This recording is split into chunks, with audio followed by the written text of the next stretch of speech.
And we are live. This is Dark Journalist. What a fantastic crowd we have out there in the ideas room already. Of course, tonight I'm joined by the lovely Olivia. Hi, everybody.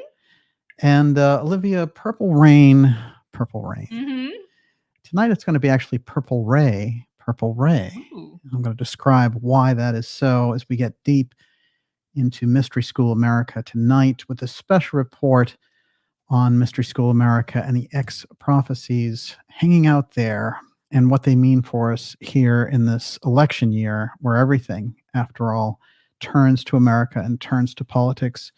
But the deep kind of undercurrent of everything that's going on has a mystical foundation, and we're going to get into how that works in this scenario. Of course, tonight we'll be taking your questions as well. This is a special report, so we'll go with you about 90 minutes here tonight. And in the last half hour, we'll take your questions, which Miss Olivia is going to put together. And this is really going to get us into some unknown territory regarding the mysteries in America with some fascinating facts as well. A lot of things going on, and already a lot of questions flowing. Before I go any further, Miss Olivia, what do you got? Adele Bezzy1 says, it's a balm for my soul to hang out with you all in the ideas room. Thanks for being here, everyone. Yes. And John Fulton said, NimsaCon was great. DJ streamed in for a talk. Oh, yeah. Yeah, it's fantastic. So this is something that Walter Bosley put together, and based on his early airship research in NIMSA. And I told him early on that everything that related to the airship aspects around NIMSA and all that should be called Nimsonian. So I contributed that. That's what happens. Yeah, it's very interesting that the different angles he had on that. And I sort of connected some dots with von Braun and the airship people. And Farrell streamed in there too, but I don't think any of it was recorded. This is the interesting thing. I think that one, they weren't set up for it, and that next time they will, but that was just kind of a live on the go situation.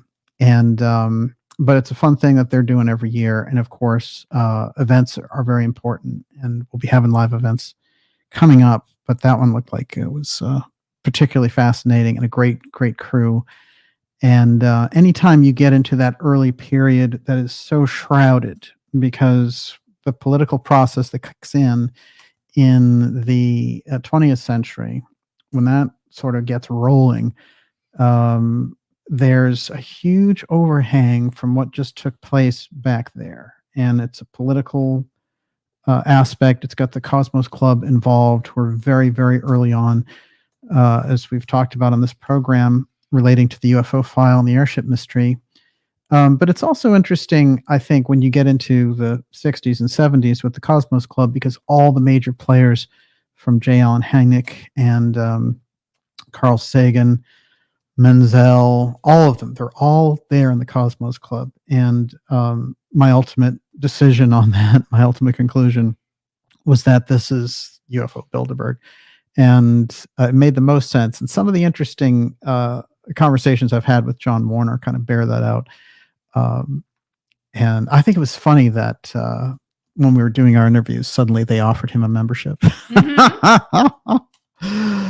That's excellent. And of course, some people have asked me, has he disappeared off social media and all the rest of it? But I have been in touch with him, and he did a lot of traveling, and I think we'll see him resurface maybe after the election, but he's following the action very closely.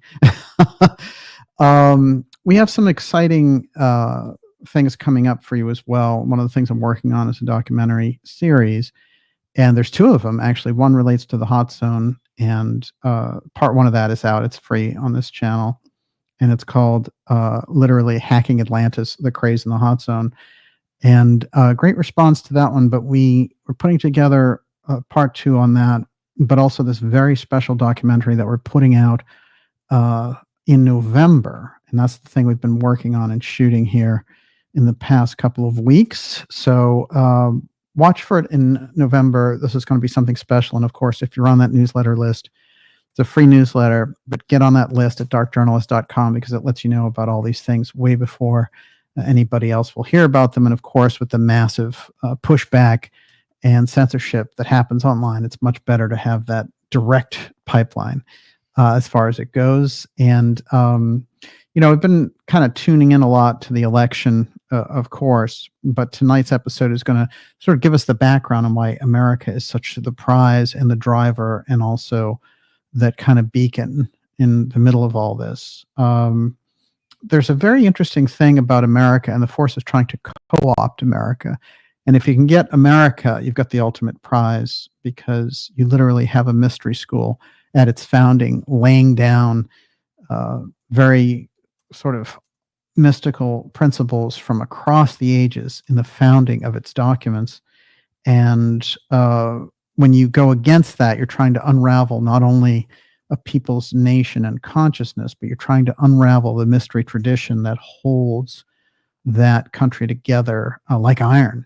And the Constitution very much ranks as that iron. And there have been so many attempts to unravel the Constitution. And as I pointed out in the last episode we did, there are all these amendments floating around, amend the Constitution for this, amend the Constitution for that. It's very, very careful around anything like that at this period, because they're trying hard to open up anything they can to kind of close down the biggest opposition that they have, which is right in the middle of the Constitution. We have the ability for free speech, which has turned out to be their number one problem, which is when you and I talk honestly and have a conversation, this is the thing that terrifies them. And you can see that playing out also in the presidential campaign. And, it's obvious to me that right now the momentum is with the Republican ticket. And there's not a lot of time to change that. It was interesting. They had that scene recently because Ethel Kennedy passed away. They had her funeral in D.C. and Robert was there, and Sting. What do you got? No, I was just thinking about what Clinton said about Oh my God, my Lord. This guy knows no bounds. He's unbelievable. Well, you had Bobby there, and it's a very somber occasion, of course, for the entire family, but she was the matriarch. She lived into her mid-90s. And of course, she went through the incredible, being there when Robert was assassinated. So she really was kind of an iron woman, and she had an interesting reputation behind the scenes as somebody who really didn't take any guff off anyone. Well, she had 11 kids, right? She did. I mean, you got to be an iron woman. Wow. 11 kids. Come on. Remarkable. But they did, like you were saying, they put up Clinton there, and he's like, well, she was a cat's meow. And then he was like, she used to flirt with me all the time. He's getting into that position where you just keep him, back in the back room there with some old copies of Playboy magazine, keep him happy. I don't know why. I was just thinking about him and marijuana, but there's a great thing about when I was setting up this episode, I did this whole thing around the early Masonic founders in the United States. There's this one guy who does all these experiments with marijuana, and he thinks he's really getting some really major enlightenment, but he's a very early hippie, and I'll bring him in tonight as well. Everyone, you're watching the Dark Journalist Show. This is Mystery School America, X Prophecies, going deep tonight, and we're going to figure out this interface of the mystery schools in the foundation of America, along with that Masonic tradition, why these presidents show up in this kind of incredible Masonic garb, and what the underpinnings of those commitments are in the background. And as I mentioned, we'll also be taking your questions. I wanted to get to a couple of things that have been rattling around in the kind of news sphere. And some of them are bothersome because it's interesting to me in the middle of this heated election where things are, the fortunes are kind of turning against the Democrats temporarily anyway. You see this UFO thing coming in, and what they're doing is they are taking a story from December of 2023, which really did happen, of this swarm of something that was around a base there off Newport News in Virginia, the Langley Air Force Base. And they brought this up, and they had the whole UFO threat thing attached to it. But I think what was going on when they raised it originally in December of 2023 is they didn't have their CIA guys out there with books and this whole thing going on. And also, they didn't have any options on the table for what they were going to do with a potential continuity of government scenario. But I did this story is particularly bothersome. I'm going to read it. There's a couple of factors in here. First of all, this story ricochets in every major publication. New York Post has it. But when you trace it back, the main publication that published it was the Wall Street Journal. And those guys, have a tendency to be highly accurate in their reporting. So many strange mistakes in this one. I'm very curious. So the report then from a couple of days ago, UFO drones are surveilling America's most sensitive military sites, and the Pentagon says it can't stop them. Okay. So basically the instant setup there is that UFOs are surveilling and maybe attacking these bases, and we can't do anything about it. It's an instant fear thing. But the whole story is about the incident, like I said, that happened last December. And then they're asking all these people different questions. And at a certain point, they say the current NORAD leader, continuity of government commander, General Van Herk. Well, Van Herk resigned earlier this year, as I mentioned, and General Guillot took over. So they're getting quotes from this guy under the wrong title. He's retired. So, and he's in all the articles about it. They are identifying Van Herk and saying that he's the NORAD commander. The reason that they're stuck on that is because, as I mentioned, the story actually took place last December, but they're acting like the quotes are now, the incident is now, and all the rest. It's very strange. And it leads me to believe that they're trying to include some kind of a UFO threat intimidation factor as part of the election package here coming up. Otherwise, I don't think you'd be seeing any of this. You do have UFO hearings coming up in both houses of Congress in November, but after the election. So, and those are total fluff and based off this phony Schellenberger thing that came up. And it's too bad because, as I've mentioned before, Schellenberger's a good journalist. But as soon as he started talking about UFOs last year for the first time, according to his own account, over a dozen Intel people showed up in his phone and was just like, hey, I have all this stuff to share with you. And so that's where they get, this kind of UFO oversharing by the CIA.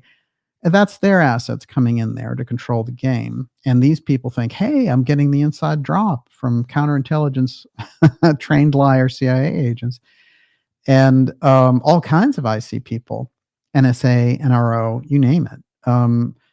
But this guy is surrounded all of a sudden by a dozen, and he's like, I'm so happy the CIA whistleblower gave me the name of this program is called Immaculate Constellation, which is one of the dumbest names I've ever heard in my life. There's no intel group in the world using a dumb name like that. No way. Come on. And this, in my opinion, was to get things that were valid, like Kona Blue and things that we had identified last year, which the government owned up to in March and April.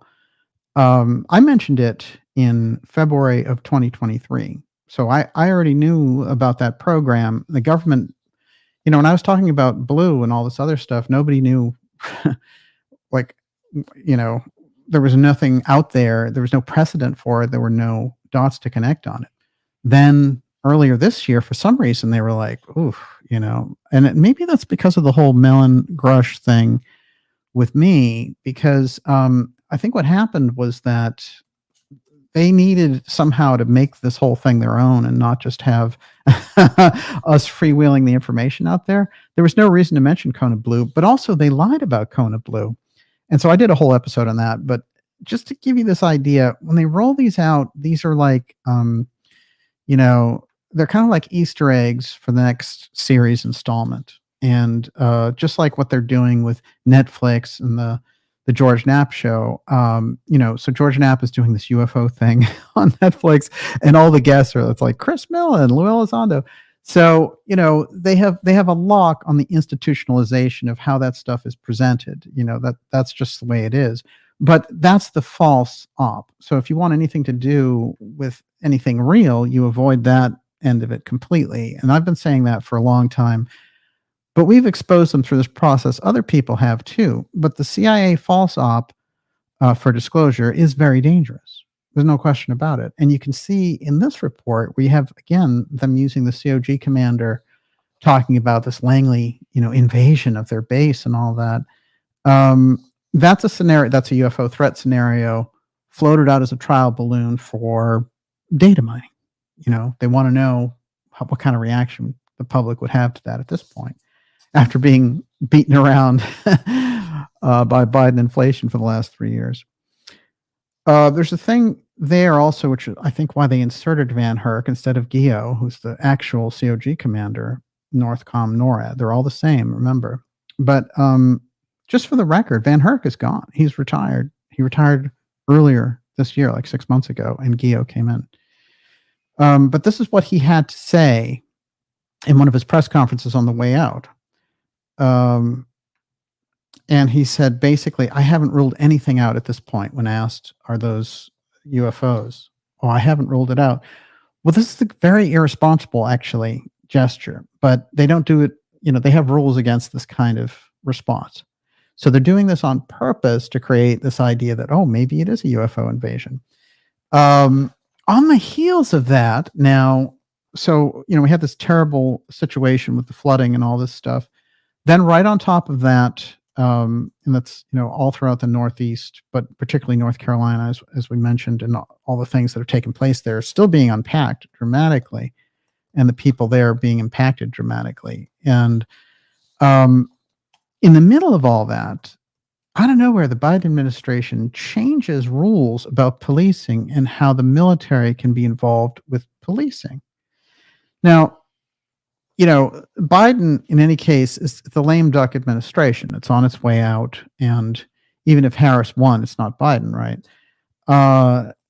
But you don't, in the closing days of your administration, introduce something this sweeping that has that many changes. And this is something to watch because it's exactly in that emergency powers mold. And so it's DoD Directive 5240. DoD intelligence and intelligence-related activities and defense intelligence component assistance to law enforcement agencies and other civil authorities. Now, there's a lot of things that they added in there, and I think very shady with the language as well. The only thing I'm going to quote from their directive, and it's a weird thing to drop this 3 weeks before an election, less than 3 weeks. There's a section in here which is totally new, and it says, assistance in responding with assets with potential for lethality, they can kill you, at any situation in which a reasonably foreseeable that providing the required assistance may involve the use of force that is likely to result in lethal force, including death or serious bodily injury. It also includes all support for civilian law enforcement officials in situations where a confrontation between civilian and law enforcement and civilian individuals or groups is reasonably anticipated. So you get any kind of election skirmish, you can roll in this military force behind the police. That's what it reads to me. There's no reason to include that in there. And also, it's against the law. We have a whole thing about Reconstruction after the Civil War. And there's a whole piece of law in there about posse comitatus, which is you can't have military patrol those streets. They're not federal. We have regular police for that.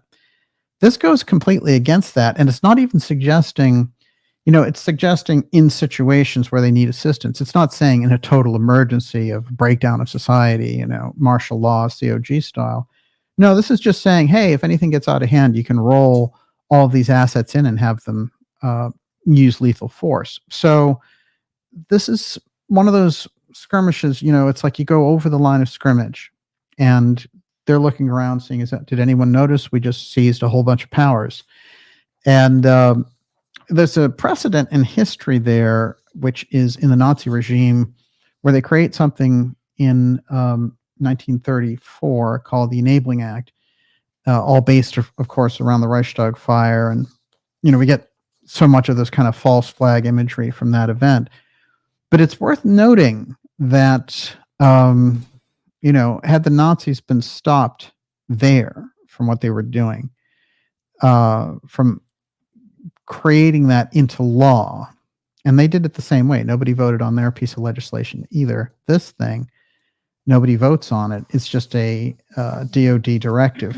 That's not how the country works, and it's not how any kind of functioning democracy would work, where an administration rolls that in through their own military. The timing on it's very suspect. They want to know if they take those actions, if they can be prosecuted for them later. And if they put this out there, they can say, well, we told everybody. So, that's a good message to send back to them. And it's another reason to vote this administration out of office, which I'm hoping, beyond hope, that happens, because the idea of Harris-Walz in there, starting in 2025, or waking up after the election with that as the reality. Don't say it. It would literally, it's just such the wrong direction for the country that I don't know how things would function in that situation, because their penchant is to destroy all free speech. And it's a truly consequential election in that sense. It's not even Republican, Democrat. It is literally, get these guys out. Now, one last thing I'll say about the election is every indicator that I've read about how a normal election plays out, Harris-Walz are losing. There's no question about it. And I think they know that they're losing, and that's why you see them shouting at their election stops and things like that. This is not, Kamala Harris had a really disastrous interview with Fox News, Brett Baier, and he just asked her, real questions for once, which is, do you take any responsibility for letting 20 million people in, and all the crimes and all the things that are associated with it? And we haven't even seen the ramifications to those particular cities. Massachusetts is one of them, our home state right here, where they're laying out billions of dollars for this situation, and for whatever it is they have cooked up in the background in relation to it. So she had no answers, and she tried to do that kind of typical, tap dance, and it just wasn't flying. So she got caught rather flat-footed, and I think it may be like Bobby and Trump linking up in August was a real turning point in the campaign. I mean, the assassination attempt, and then the second one that failed, was a huge turning point, and it lets you know the nature of the stakes, I think, that are involved. But Bobby and Trump, and creating that alliance, changes the ball game completely. And now I think that this is also, her general collapse in October, I think, is also a game changer. We'll see how they play out. And the thing that was interesting was someone who was doing the lip reading on Obama and Biden said, it looks like Obama said to Biden, Biden was saying, well, she's not doing as well as I would be doing. And Obama said, no, she's not, but there's still time. I thought that was weird, because they're actually, in political terms, there's not really a whole lot of time for them to do what they want to do. So, 17 days, it's not really enough time to do anything campaign-wise. So I really wondered about that comment. And also the fact that these guys know that they're two of the most watched figures, of all, and yet they're out there talking very openly. They know it's going to get picked up. That's the weirdness around that one. So, very unusual elements there. That and the UFO boost this week with the whole threat language and grabbing an old story. To me, there's something bubbling under the surface, and it may be the Hail Mary pass for the October surprise. Everyone, you're watching the Dark Journalist Show. This is Mystery School America X Prophecies. We'll be taking your questions in the last half hour of the show. Like I said, we'll go with you about 90 minutes here to about 10 o'clock in the special report. And I've been working on a couple of documentaries coming up that are going to hopefully be mind-blowing for November. So make sure that you're on that newsletter list, especially if you're new here at darkjournalist.com. Okay, I'm going to jump into a few things, but before I do, Miss Olivia, what do you got? Blazing River says they can roll out lethal force but not aid. Yeah. Well, I mean, there's a lot of reports about how they really messed that response up. So that's really an excellent point. The other thing is that, the lack of response is also interesting, and how they delayed things on purpose, seemingly because they knew North Carolina was going Trump's way anyway. And, those counties that were hit that were kind of Trump heavy, it seems like they were very slow to respond. Now, is there a direct correlation? I think that there is, in fact. And I think whenever you get on that government level, you have to watch them closely for what they're up to. But it seems to me on a community basis, people were more interested in helping each other out, which, that's what I think they learned here, is that it is good to be very well prepared. And it's interesting. I'm still trying to get a handle on how those communities could be hit like that just so quickly, and the structure and the apparatus not hold together.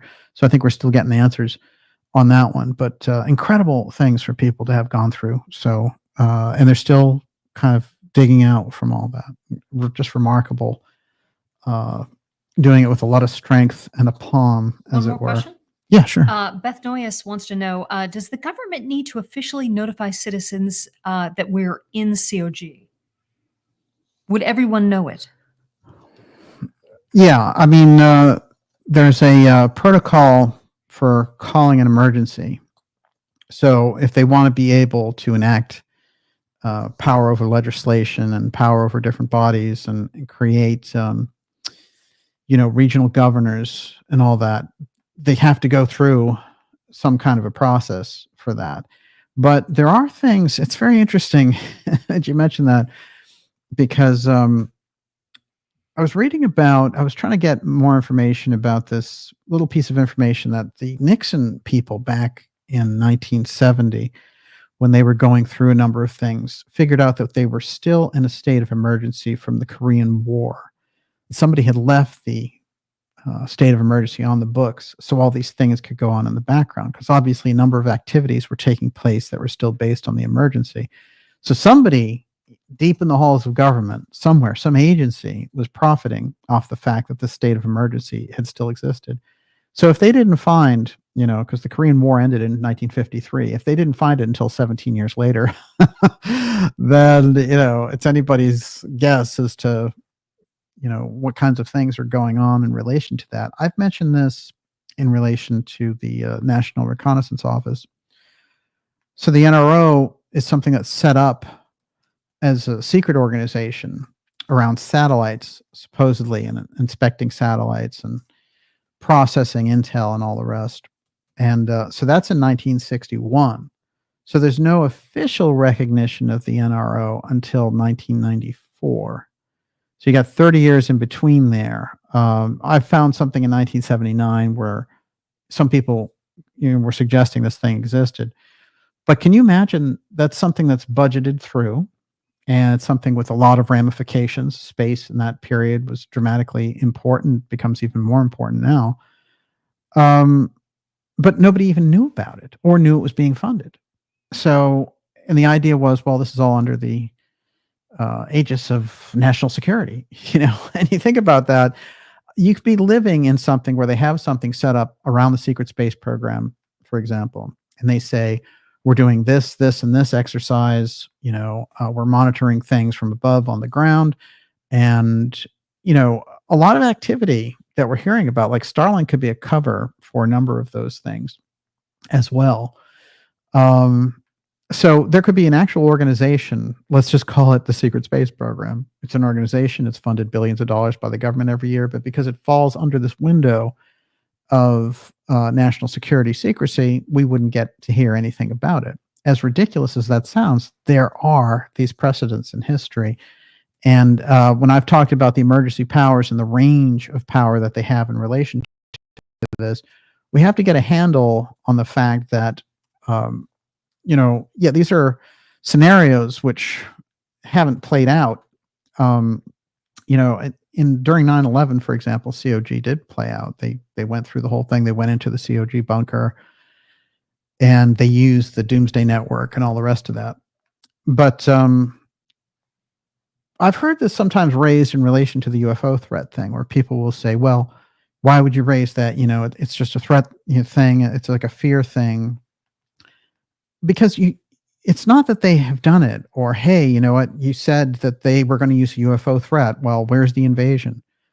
Look, Fletcher Prouty mentioned it in 1997. So it's one of those things that is there, that if you're aware of it, you'll have some handle on if they use a scenario like that, as we've known them to use false flag scenarios for deep events for years. Then that's when you get a handle on it. You don't wait till after the fact, because then you're under martial law, and the whole rest of the time just saying, well, that'll never happen. So there's an interesting balance that has to go on. Let's just forget about the mainstream media, but in the alternative, more independent side, you have a lot of doom scrolling and fear porn and all the rest of it. There's no question about it. Remember the hope porn of all these arrests that were going on in Gitmo and all that stuff, and Ben Fulford and Wilcock and Good and that whole deranged gang. All that stuff was false. None of it came true, and those were the worst predictions in history and the worst analysis in history, because they were just doing it to pump up their newsletter or whatever, and sell a TV show. This is very different. This is this isn't some flimsy Netflix special. This isn't a History Channel thing. We're talking about the nature of the political environment right now and how it affects you, and then bringing in things that come out of this independent research circle, like the UFO thing, for example, before this mainstream media, a social media machine, is able to whip it up for people who don't know enough about it. It becomes very significant for people to understand it. And I have some quotes from Steiner tonight talking about this period and how that works.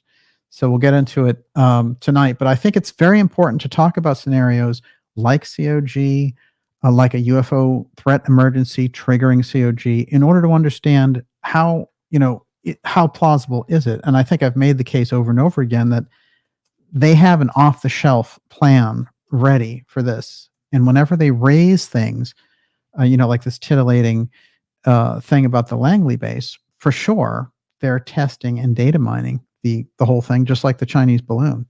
So is it in their plans? Absolutely. Will they execute the plan?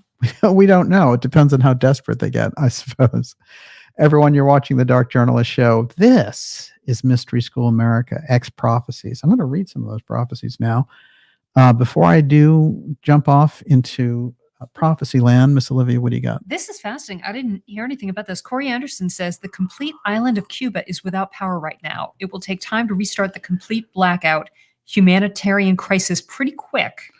No question. This I saw this story around 6:00 tonight, and this could also be a test. Somebody could have turned their lights out, and they could have done it via, a Starlink style apparatus that's been weaponized. I'm not saying that they did, but for me, for the whole island to go into blackout, I think that's quite dramatic. And it's a message. Brenda Fisher says, didn't Cuba just declare an intention to join BRICS? Yes. Well, yeah. There's a few interesting things going on in the hot zone, as you might imagine. And it's quite fascinating, because one of the things that I've been working on behind the scenes on the hot zone piece has directly to do with things that are going on in Cuba and observation of Cuba. And so I don't know if this is related or not, but this is pretty dramatic, I think, when you look at it and the scale of something like that. That's like saying, hey, the whole island goes dark. That seems to me very, very hard to achieve. So somebody knew what they were doing. But yeah, it's something to watch. It's unbelievable. What else you got? Walter Bosley is in the chat, and he Excellent. says Starlink is probably supporting some U.S. national security objectives. Might have to agree to some sort of NDA just to have something that big in space. No question. I don't expect them for a minute to say anything along the lines of like, "Hey, look, we see UFOs." And this is the whole thing around Musk. There's a lot of weirdness around Musk, you see, because Musk is backing Trump to the hilt right now. But they need, for what they're doing with SpaceX and all the rest, they need that support on a presidential level. And there are factions in there who think they can get away with more by giving the public more of what they want, free speech and all the rest. So there's a battle going on there. And I'm going to get us into some mystical battles tonight, but does it bubble up into those political clashes that we're witnessing? I don't think that there's any question that it does. And somehow space is always at the heart of it.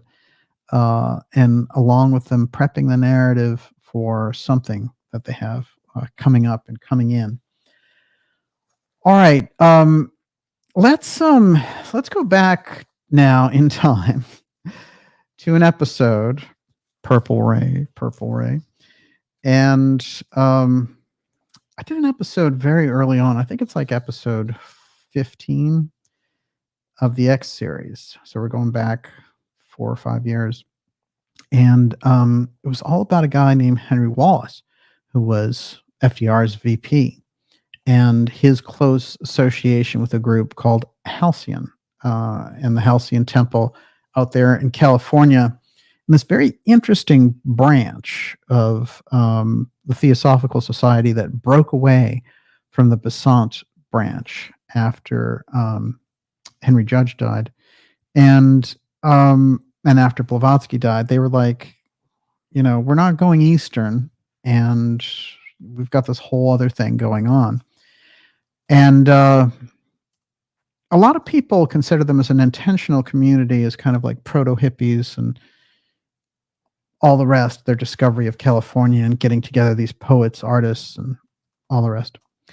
But one of the things I discovered when going into that community of Halcyon was that the Varian brothers who set up Silicon Valley came out of it, and that it was the seventh ray, the purple ray of Theosophy, purple ray, that was basically oversaw scientists. And this was the thing that they were encountering, that they were attempting to channel, and the Master Hilarion and all the rest.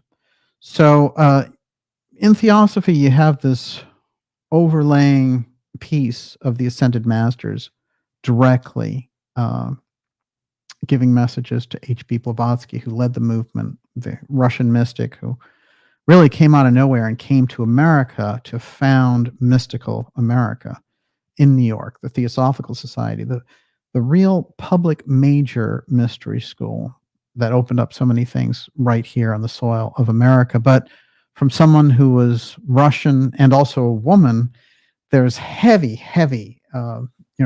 immediately with her, there was heavy resistance. But then on the level that she was at, in terms of her mystery school knowledge, her natural mediumistic abilities, her intense psychic abilities, and what she could tap into, and also the fact that she came out of a situation with her family where the family was actually very elite, and her grandfather had the most extensive esoteric library anywhere in the region. And Blavatsky's sister was, a very celebrated novelist there. And so the family's position was something else. But the early influences, I think, around Blavatsky opened her right up. Now, it's interesting, if you go and look at the work of Rudolph Steiner around Blavatsky, what he suggested was that a lot of the mystery schools knew that she was coming in based on the astrology, that something extraordinary was going to happen, that somebody was born there, right in Ukraine, actually. And she was going to have this incredible impact. So they tracked her basically from birth. By the time she gets to New York and she's setting up this situation to really create the Theosophical Society with Olcott, a lot of things are happening. There's someone who's running for vice president who has a best-selling book on Atlantis out there, Ignatius Donnelly. So something is going on the mystery side. And if you track back a little bit further, you find yourself in New Atlantis with Francis Bacon, who puts that out, after all, on July 4th, back in the 16th century. And it is, in fact, Thomas Jefferson that will make them wait, even though they're all set to go, until July 4th, the anniversary of the release of that book, in 1776, to actually declare the independence of America. Now, the mystical timing there is very important, but the idea of America as New Atlantis is crucial, because there's something else that's understood if you get deep into the mystical literature, which is that the people, and reincarnation comes directly into this. So regardless of where you stand, on it, in terms of the mystical mystery school information, reincarnation is at the heart of how to understand a number of these things. One of those things is that a number of groups were going to reincarnate in America in this New Atlantis, who were directly from Atlantis originally.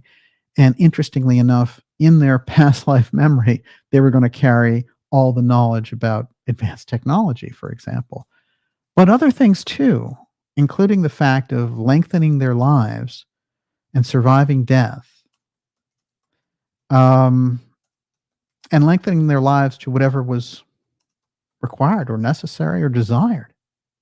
That's what they could do in Atlantis. Well, there was a memory back there. And it's interesting because Steiner says, what's coming up for humanity over the next 100, 200 years is a number of things are going to be submitted to them as these scientific wonders. And what they're actually going to be is a rediscovery of the memory of these groups of people who came through Atlantis and achieved this once. And here they are just remembering through this again. I think the piece around how to basically change our relationship to life after death and extend our lives as long as possible is one of the chief things that becomes a major Masonic secret in the middle of all this. And it's part of what their system is built up about. Remember, the mystery schools come directly out of the Atlantean period. They were built up in Atlantis. They survived the deluge. They survived the catastrophe. They reworked society. And because of the nature of the destruction, so many of the qualities and the principles, their relationship to scientific principles, and the actual shift in the earth, the whole memory of the thing changed. So it became a lost kind of, culture with amnesia, as Graham Hancock would say. But so I'm going to read a couple. Species.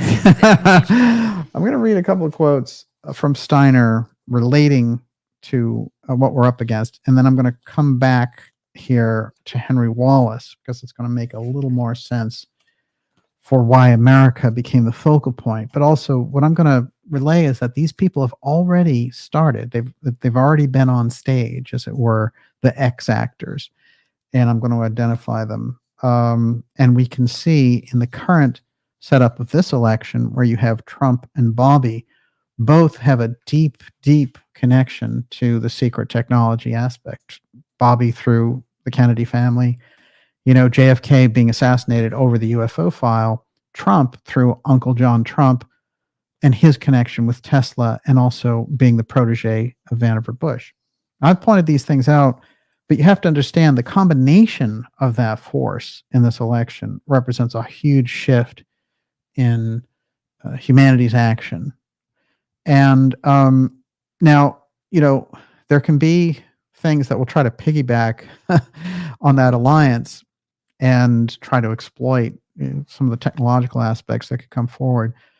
But this is a dramatic redirection of the entire political system. And if they are victorious, if you come out of November 5th with Trump and Bobby in charge, then it's going to heighten tensions in every possible way. But this is the good stress. This is kind of the stress that's required, that's necessary, because the battle underneath the surface, after all, is over the secrecy versus the kind of reality we're living in. Right I'm going to go into a little thing about Steiner talking about these Atlantean memories and how this touches on Masonry. Now, Steiner wasn't a Mason. However, he threw intense support behind certain types of Masons, but he would also say that Masonry, as it was practiced in the modern world, was basically a shell of itself. Why would he say that? That's very interesting. But he would also show how important the fundamental arc of the history of the Masonic groups were. It's very interesting, and we need to understand what those subtleties were. And also, why did Steiner, for example, salute people who were doing certain types of Masonic activity and completely sort of seem not to want to interact at all with others? In his lecture, he makes it clear that he's not a Mason, I think, because he needs to say, look, I'm laying this out there. If I were a Mason, I'd be sworn into secrecy. And very often, when he's talking about deep mystery principles, I think because he's a Rosicrucian, and a part of a real kind of, higher echelon of the Rosicrucian Brotherhood, he can't reveal certain things. But he probably revealed a lot more than almost anyone in his position. Okay. So he's talking about how occult groups will use people at all different stages of life. And he says such an issue touches on deeply significant mysteries of human life, mysteries that for hundreds and thousands of years were carefully guarded by certain occult societies. They maintained that the human being was not yet mature enough to receive such truths, such mysteries,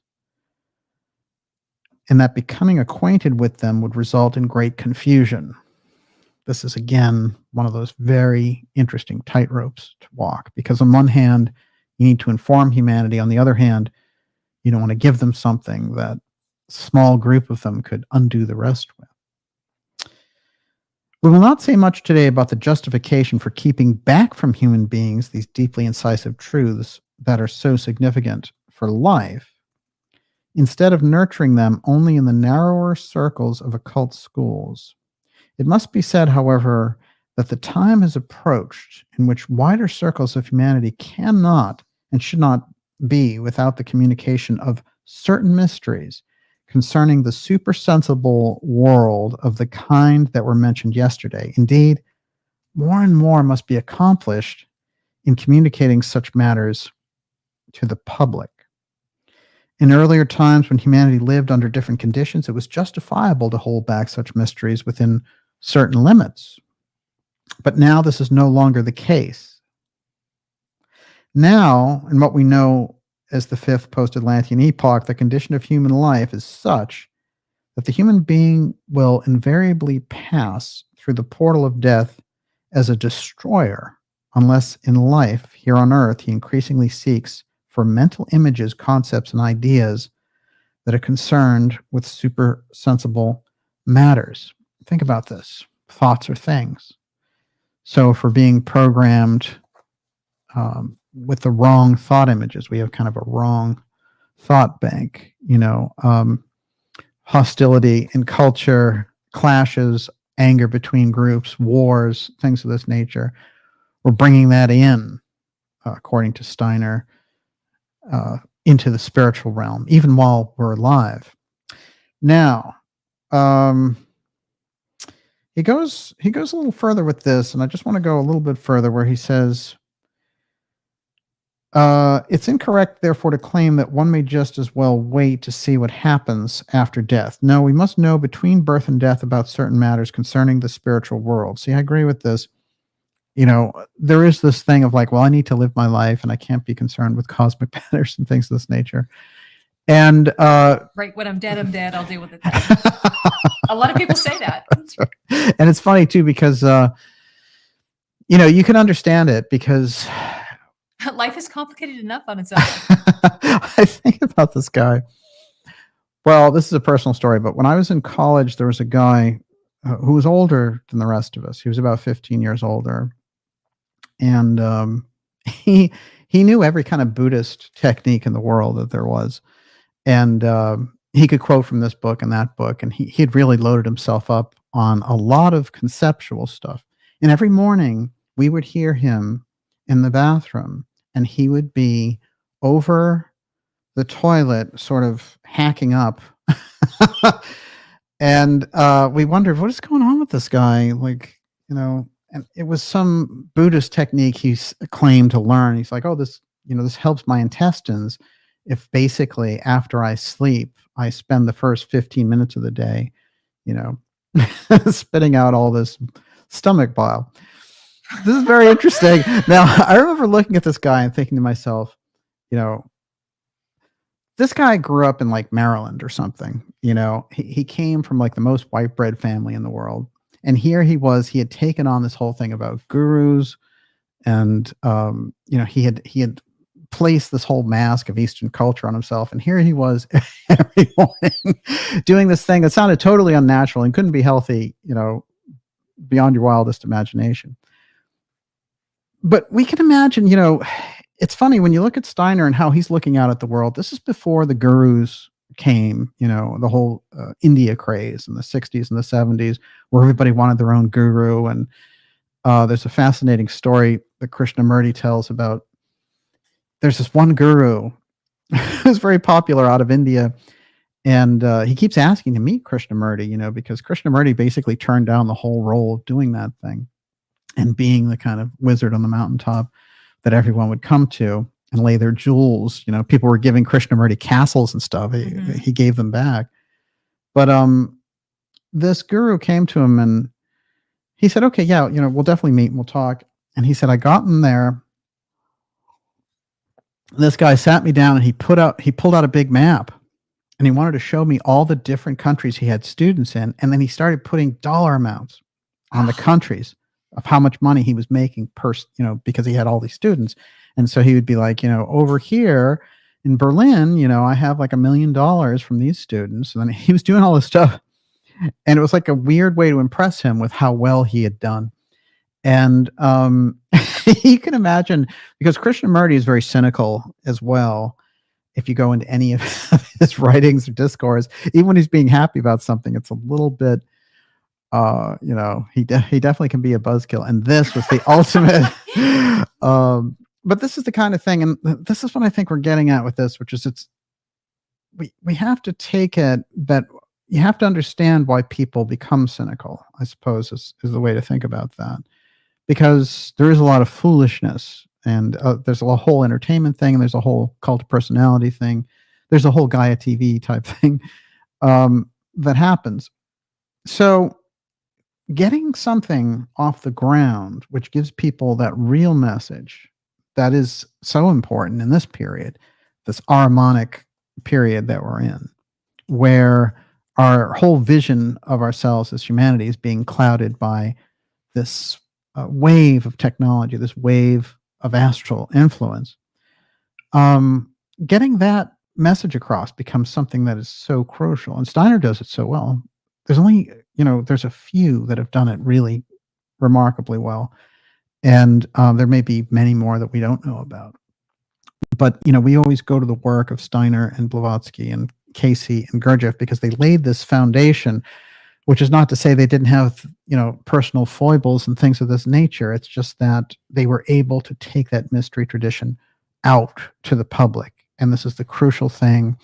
And what I've seen in looking at it is that there's been a block on that information. If you look at what they were predicting for America, you can see that it's a battle. It's a competition of ideas about getting the spiritual information out, as you could catch in Steiner's quote. And I'll just end that, where he says, we must know between birth and death about certain matters concerning the spiritual world in the way that I suggested, in order to step through the portal of death with these mental images, these ideas. So he's saying you live your whole life and you develop more and more of a cosmology. And when you pass from this world, you actually move into this whole circle.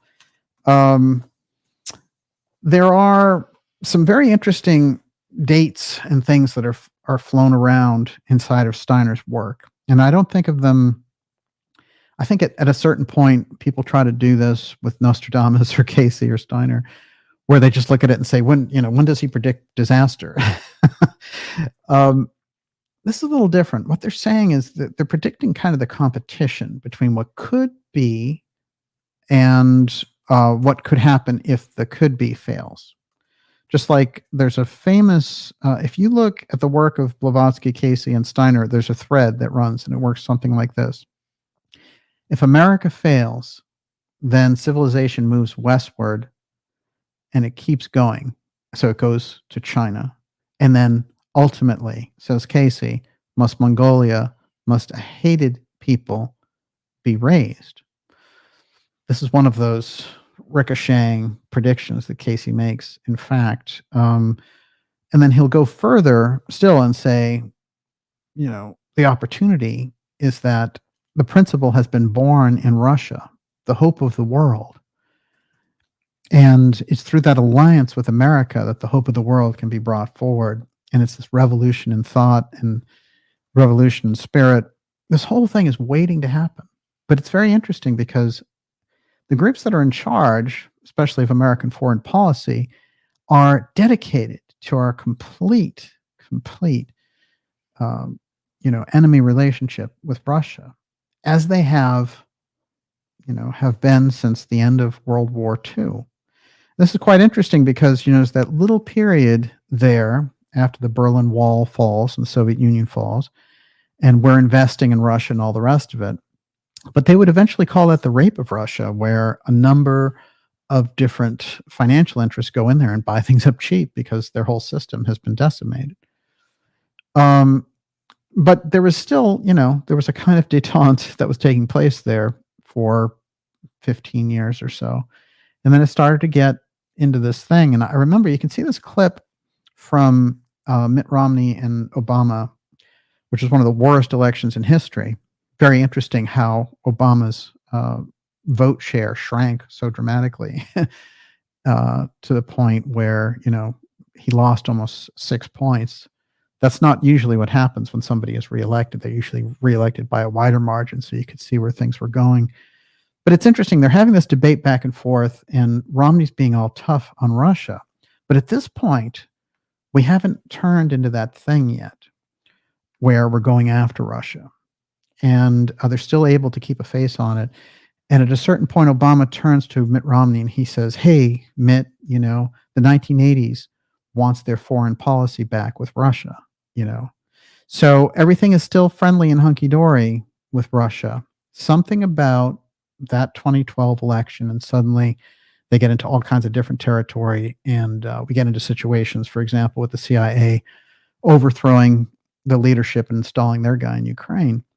So what I'm getting at is there are moves that are modern, and Steiner gets into this too, and he tracks it from the year 2000, saying that using the Ahrimanic cosmology, he's bringing in Ahriman, saying Ahriman's at his ultimate strength at this shift of the millennium.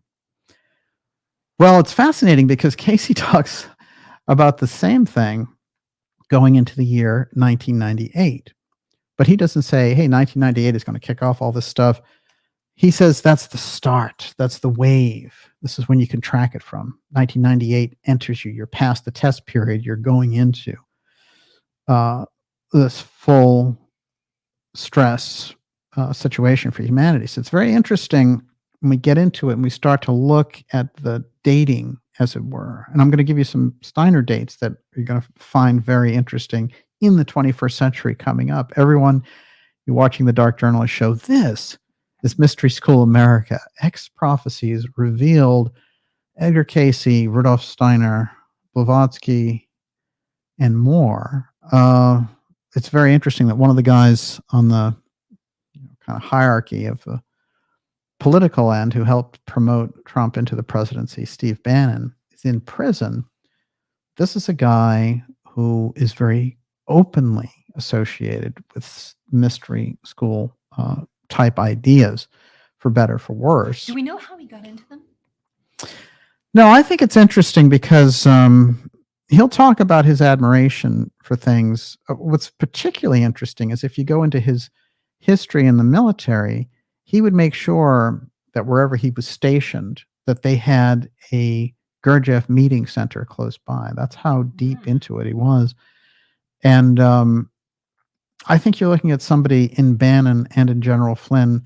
They're both very connected in mystery circles. And I remember seeing this whole thing about Flynn saying word for word what Elizabeth Clare Prophet was talking about with the Archangel Michael. And, Michael's such an important subject. Steiner brings him in over and over again for this period. But we see, we do see this kind of light fluff caricature of Michael's stuff out there. And I think we'd all benefit from something of a deep examination of this. And I think you do find it in the work of example, G.G. Young will cover this. And when you get into some of that, you're lucky to have that kind of deep analysis. But I'm going to read some of these dates as we're going forward here. I want to remind you before we go any further, that especially if you're new here, to sign up for our newsletter. That's a free newsletter, and it keeps us in touch. You're going to find out about the incredible docuseries that we have coming up for you, including the second part of the Craze and the Hot Zone. Really extraordinary, and live events, X-Series episodes that will blow your mind, and interviews just off the charts of things we're lining up for you for the end of the year, and especially the election coverage. We're doing all that coming up to the election, but after that, all the incredible X-Series shows will be back as well. Before I go any further, Miss Olivia, what do you got? I'm going to cut to the chase and ask you the question that I was going to save for later, Sure. which is my question. Yeah. And I want you to address, so many people, want to find a mystery school and they want to learn, and that's wonderful and admirable. But the fact of the matter is, spiritually speaking, we can approach God like a child, with the heart of a child, with the innocence of a child, with the ignorance of a child, really, but the purity of a child. And, I am in mind of that story of the A, B, C, which you make fun of, but I think it's a beautiful story. How Jesus loved the simple people. Oh, no question about it. You didn't need to be a learned person. But you have to be sincere. It's interesting because there are Casey readings where he talks about Jesus and he says, well, Jesus never appealed to the worldly wise. And it is true that what they're looking for is feeling, not thinking, to be the leader. So when you feel in mystery training, when you feel things, it opens up your thought mind. So if you feel the spiritual connection, they're not looking for you to think of things and to hypnotize yourself, which I think so many religions and spiritual groups get into. I think what's being set up right now is quite fascinating, because it's a gigantic gauntlet where if you keep any part of your spiritual understanding, there are, in regular societies, so many things that are trying to throw that off, so that the setup is basically, hey, science, we'll give you this, it will give you this prescription. You won't have to have X condition. You won't have to have a nervous condition. You'll never have to deal with anything. And science is your master. And by the way, that whole thing about spirituality, eventually, in Steiner's work, he says, hey, they're going to come up with something that actually separates you from the start, from birth. You're going to have an injection and it'll get you to stop thinking about all this spirituality stuff. So this is ultimate harmonic activity. So when we think about that, we can see that we're in the very heart of it, and we can see how attractive it is for some people until they realize, they're cut off from their central core power, which after all, when coming from a mystery perspective, you start with the spiritual into the mental into the physical, right? They all work together. So if you short circuit the spiritual side, then you are under control of something else. There's no question about it. So you've short-circuited the thing that was the best in you. But I think it is interesting. Yeah, and you do need to approach it very innocently. I absolutely agree with that. You can't have the guile. And I think it's interesting because we have to empty your ego. yeah, That's like Zen Buddhism, right? Yeah. You know nothing, you know That's nothing, you know nothing. it's true. There's that is very Buddhist. There's a thing about Saramung that Gurdjieff talks about. I think is very interesting. The first thing that you do when you join the mystery group is you tell the beginning of your life, complete story of your life as you remember it the best you can to the group you're working with.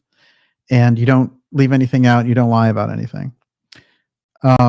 So that's a way to really strip away a number of masks. And I think there have been at times waves in society of sharing support groups and things like that. And I think that they've tried to move away from that, just like telehealth and, Zoom meetings with doctors. And what they want to do is splinter the energetic interaction that happens between people that they can achieve on a certain level. I'm not saying that they do all the time, but when people work together, something dramatic comes out of that. And they need to get in the middle of that process and short circuit it. That's how they can sort of remain in power. And when you're dealing with a population now of 8 billion, and you are a relatively small group of heavy hitters, I'm going to read some Casey stuff tonight that gets about it, talking about it in 1940, the nature of the problem of these power centers being centralized into just a few people. Then they will resort to these things and try to make them, make it seem like this is how society should play out. So I'm going to go now to a very unusual thing with Steiner. Then we're going to move to Casey and Henry Miller. Henry Wallace. Henry Miller's a good author, though. I was thinking of Henry Miller because he wrote the intro to Boyhood with Gurdjieff. So this is from 1914, a lecture in Stuttgart, and it's March 7th. And he's talking about how these powers, these harmonic powers, gain in periods of millennium changes. And he says the harmonic impulses work very strongly in the decimal system. It's evident that with every millennium, the years 1000, 2000, and so on, an especially strong attack by Ahriman working takes place. Evolution proceeds like a swing of a pendulum. In the year 1000 AD, one expected to end the world. And so he goes through this kind of like sentimentality that builds up in this period. And then he says, there will be confusion and havoc when the year 2000 approaches. Now he's looking out into the 21st century. And it's interesting because along the way, he talks about how so much of Europe will be destroyed. And it's this glimpse he's getting because remember, in 1914, you're just the opening volley of World War I. Well, where he is and, Berlin and all that is all going to be completely destroyed by 1945. So this enters into some of, I think, the things that he's seeing. But he identifies a weird year here, which people don't talk about very much. He says there'll be a persecution of Christians. And at the same time, there will not be one piece of wood of our Dornoch building resting on the other. This is weird because the Goetheanum would go up in flames. Everything will be destroyed and laid waste. We will look down upon this from the spiritual world. However, when the year 2086 arrives, one will see all over Europe buildings arise that are dedicated to spiritual goals and which will be reflections of our Dornoch building that will be the golden age for such buildings in which spiritual life will flourish. 2086. Well, 60 years is a long time to wait, but isn't that interesting? Now, I've brought through this idea of Steiner before that what he will do is is a little different from Theosophy. Theosophy, if you really look at that track, they say the world teacher's coming, humanity's consciousness is going up. Things are looking great. As a matter of fact, this new root race is coming in, and it's fascinating because, this root race, this racial epoch of this time, they're going to have natural psychic abilities. They won't deny their psychic abilities. Everything that they talk about with it sounds great. And then you go to Steiner's material, and it's like, oof, wait, it's the Ahriman thing. You have to, if you don't hit the Ahriman thing, coming through the technology and catching a half asleep humanity, then it actually can completely trash all of this spiritual evolution and trap humanity into this whole eighth sphere virtual reality plan. So he's optimistic in the grand scheme of things, but he's talking about this period, the entire millennium, in fact. But this period in particular shows up over and over again in Steiner's work. And so I just want to put that 2086 thing on the record as something he's picturing a hopeful outcome there. But this part here, not so much. Wait, can we back up a little bit? Yes. I want to make sure I understand what you're saying. Yeah. So are you saying this Ahrimanic era that we're in right now Yes. is something that humanity needs in order to evolve, and that we need to throw off Ahriman to get to the golden era afterwards? Yeah, I mean, I don't think it's a guarantee. I think it's more like the challenge is there. But it's destined. It's necessary. I think the way he speaks about it is that it can't be avoided, the clash with Ahriman. So that's the way to look at that. But yeah, it does. It gets interesting as an individual outlook, and also as a cosmology. It has two interesting aspects. One, here's this guy in 1920 looking out 100 years ahead and seeing the things that we're up against now and reading them kind of like they're headlines from right now. Two, he's giving the spiritual underpinnings about what's going on and how it's so important, because humanity can get so practically minded that they're like, oh yeah, it is great. We'll have robots instead of workers. And then it doesn't think to itself, what are all those lives? What are they going to be doing? If they're not productive, that's against their whole spiritual input to start with. One. Two, if they eliminate the population, that's a mass crime against humanity. So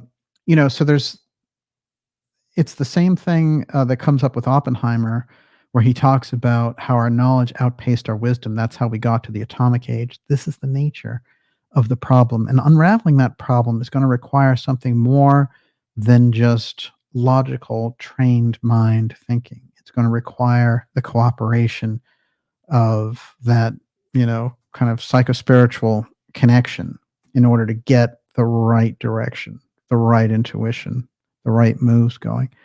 And you hear that, I read bios of people who were in very tricky situations in war or race car drivers, whatever it happens to be. There's some function that humanity rarely gets into, but when they tap it, they can understand everything. And that intuition will kick in and really guide. And I think that's what we're looking for here. Everyone, you're watching Mystery School America X Prophecies, going deep tonight and finding out how the prophecy for America is revealed in these mystery circles. And we've been doing it through the figure of Rudolph Steiner, telling us, kind of giving us the lay of the land for the period, and then thinking about the setup of this incredible, from Francis Bacon, New Atlantis, through the Founding Fathers and the mystical connotations of the Founding Fathers and their associations. And I'm going to read a list of how many presidents were directly known to be Masons. Of course, I think at a certain point they just stopped reporting it because they knew people were getting a little bit, apprehensive about the whole thing. But from FDR to George Washington to Harry Truman, it's an incredible, continuity lineage on the mystical side from the Masonic tradition. And some of those people, I think, playing such vital roles in history, for example, Truman dropping the first atomic bomb, you know, it's a pivotal place in history. However we want to judge him or think about how history judges him, they become the most important people. And it's very interesting. When I was talking about Henry Wallace earlier, in this X series episode, X15, long time ago, we talked all about Henry Wallace and his incredible relationship with FDR, first as his agriculture secretary and later as his VP, and how he introduced Roosevelt to all kinds of theosophical concepts to the point where they were communicating with the masters. And there's a figure that walks into the middle of this named Nicholas Roerich, who Miller is Wallace. I keep doing that with Miller. It's great. Henry Miller's on my mind.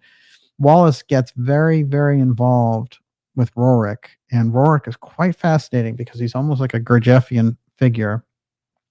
But he is talking all about Shambhala and the things that are in Central Asia and the masters there, and he's bringing these messages back and forth to Wallace. Wallace, coming directly out of this Halcyon theosophical tradition, is already set. He is, in fact, in my opinion, set to be President X, especially if he is to be the VP when FDR dies. He would have been the president instead of Truman. It's a very strange accident, or is it, of history that he gets thrown off the ticket at the last minute after serving 4 years as VP and being very close with Wallace. And in fact, he's got the votes to be VP during the 1944 election. And at the last minute, as they're about to call it, a strange incident happens that's well recorded, that all these fire alarms went off throughout the convention centers and they couldn't nominate him. They said, don't worry about it. We'll come back tomorrow afternoon, 3 o'clock, 4 o'clock, and do it. They come back 3 o'clock, 4 o'clock. All the votes from the delegates and the inside job was done through Truman, and Truman got to be nominated VP instead of Wallace.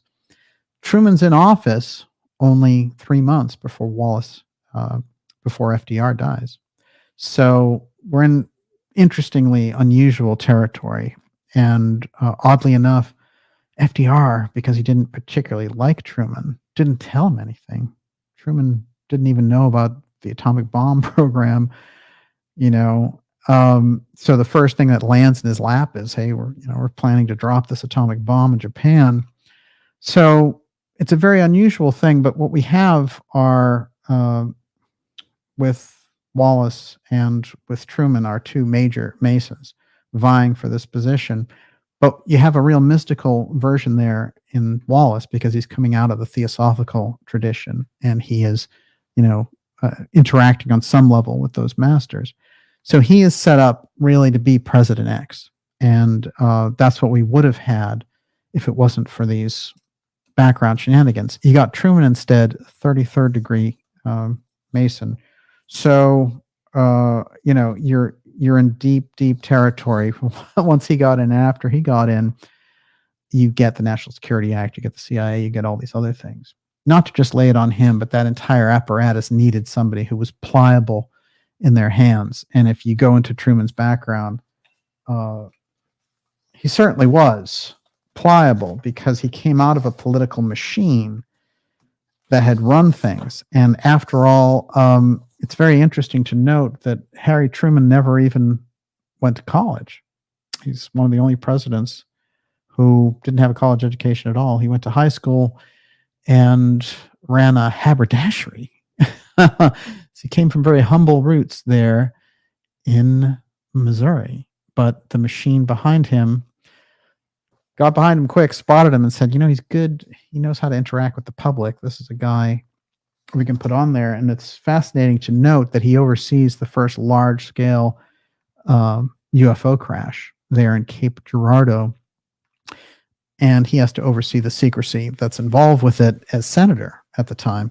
So we have an instant kind of understanding of, he knows the UFO file long before they get into Roswell and have MJ-12. And he appoints James Forrestal as the first defense secretary. he's got the background from the Cape Girardeau incident where he's senator. And just to keep floating that UFO file piece in here, Rorik is one of the first people to report a UFO sighting. And there he is in the mountains, and he writes this whole report in his diary, and it's in a couple of his books, about this disc coming over and just hovering. And he's like, it certainly seemed otherworldly. And so he's got this whole UFO report. The only problem is it's from 1936. What mountains? Yeah, I don't know if I'm trying to think if he was in Like Tibet? Yeah, he might have been in the Caucasus, but he spent a lot of time in Central Asia, and I don't think it was the Himalayas. But what's interesting to me is that he's got a corner on it, 1936. So Rorik brings in, not only that, at a certain point, he takes an object that he says is held by a mystery school that comes directly from an off-world race, and he gives it to Wallace. And they still have that, they pass this thing around in these different art museums, and they're like, this is the original object. What is the object? I don't know if it is. I don't know if it's the original thing. And I think there is some provenance issues with it, but it seems like a big, kind of like piece of magnetite, basically. But quite interesting indeed. What do you got there? I'm going to throw this out there. Joseph Tuga says, it's wild that a remake of the German 1922 film Nosferatu is to be released in the U.S. on Christmas Day. The demon eclipsing the Christian ethos. I think that's fascinating. I hadn't heard about that, but yeah, seems very intentional. I mean, the only problem is, we used to regard these things as like, hey, that's a horror movie or whatever. The problem is spooky. It's that fun. We've been getting, there's been too much of a crossover into real life from this stuff. I want to bring in a guy here. His name is George Russell.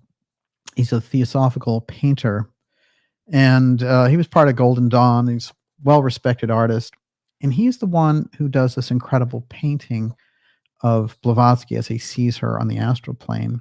And he's like, oh my God, she's an Atlantean warrior. And this painting I always thought was quite dramatic of her actual appearance as seen by Russell, who's part of the Halcyon community with Vice President Wallace.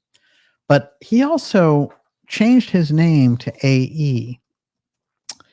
And it's interesting to note that Elon Musk named his son, AE, and then all this other stuff, X, whatever. But I couldn't find any other correlation for this AE.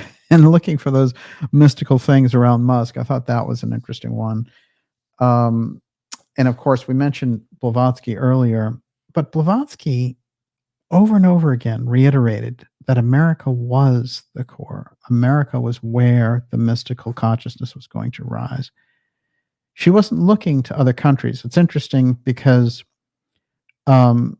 she got fascinated with the idea of bringing theosophy and having it in India and all the rest. But as soon as she goes there and opens these centers, a number of terrible things happen to her, where, her maid sabotages her and all these terrible things when she goes to India.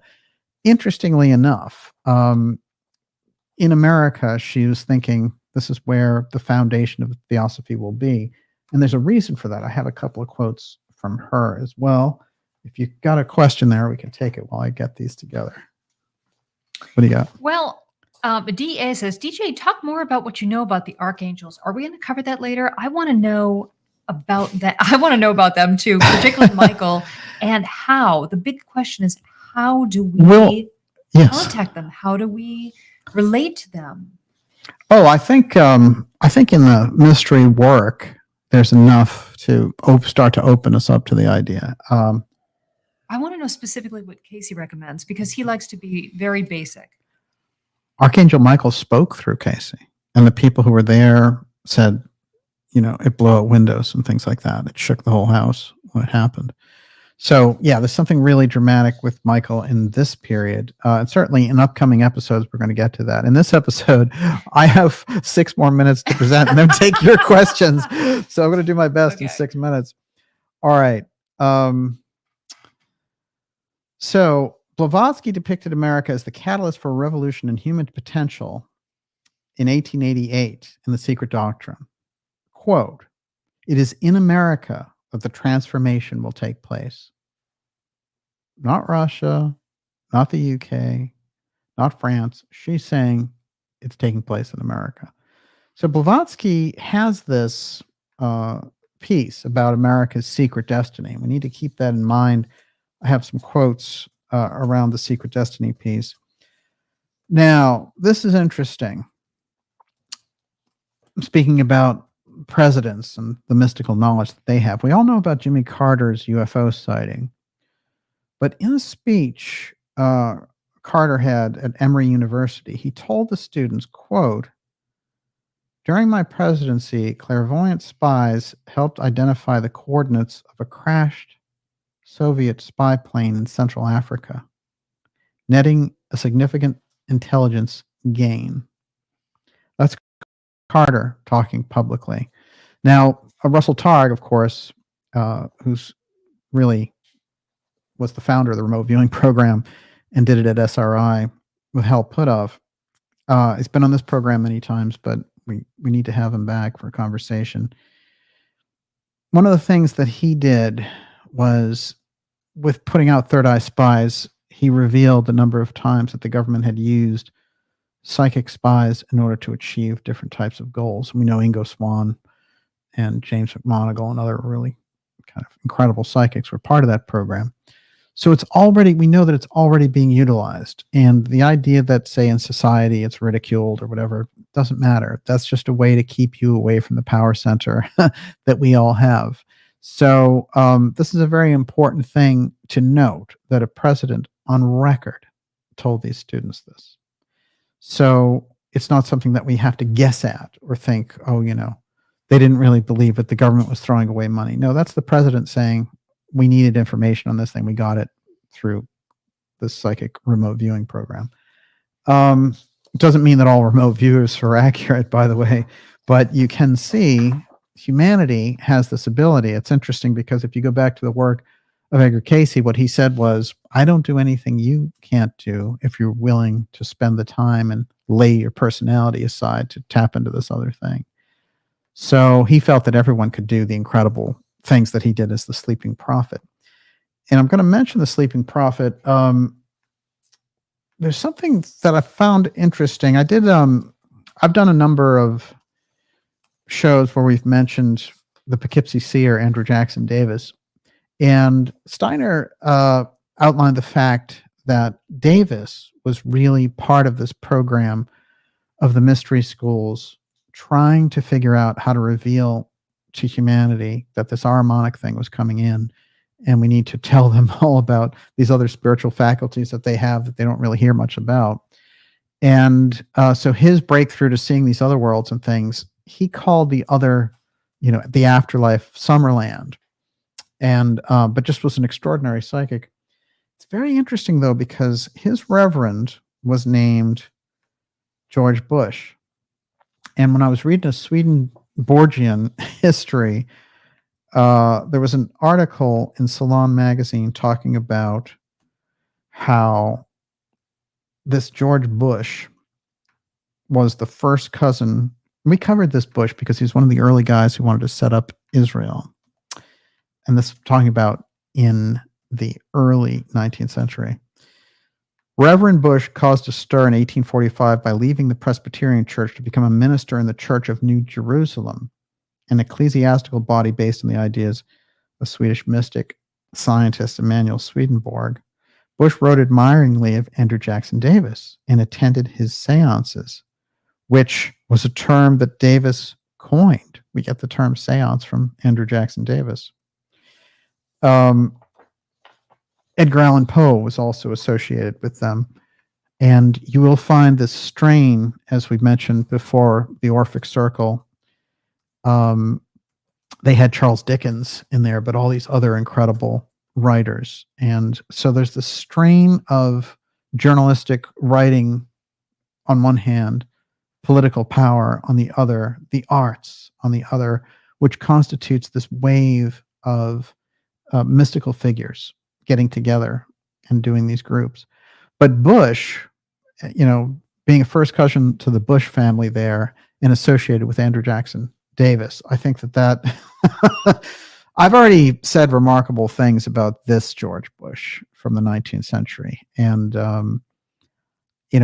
I think his whole piece with Swedenborg, as a matter of fact, if you walk around here in Harvard, you can see the Swedenborg Chapel. It's still there. These are the things that they set up in the very same period. And Swedenborg was the wave here. And again, Swedenborg, totally mystical approach. So we have this early injection in America of a total, the mesmerist thing became magnetic here. All the magnetism that was going on became New Thought. New Thought brought us to Mary Baker Eddy.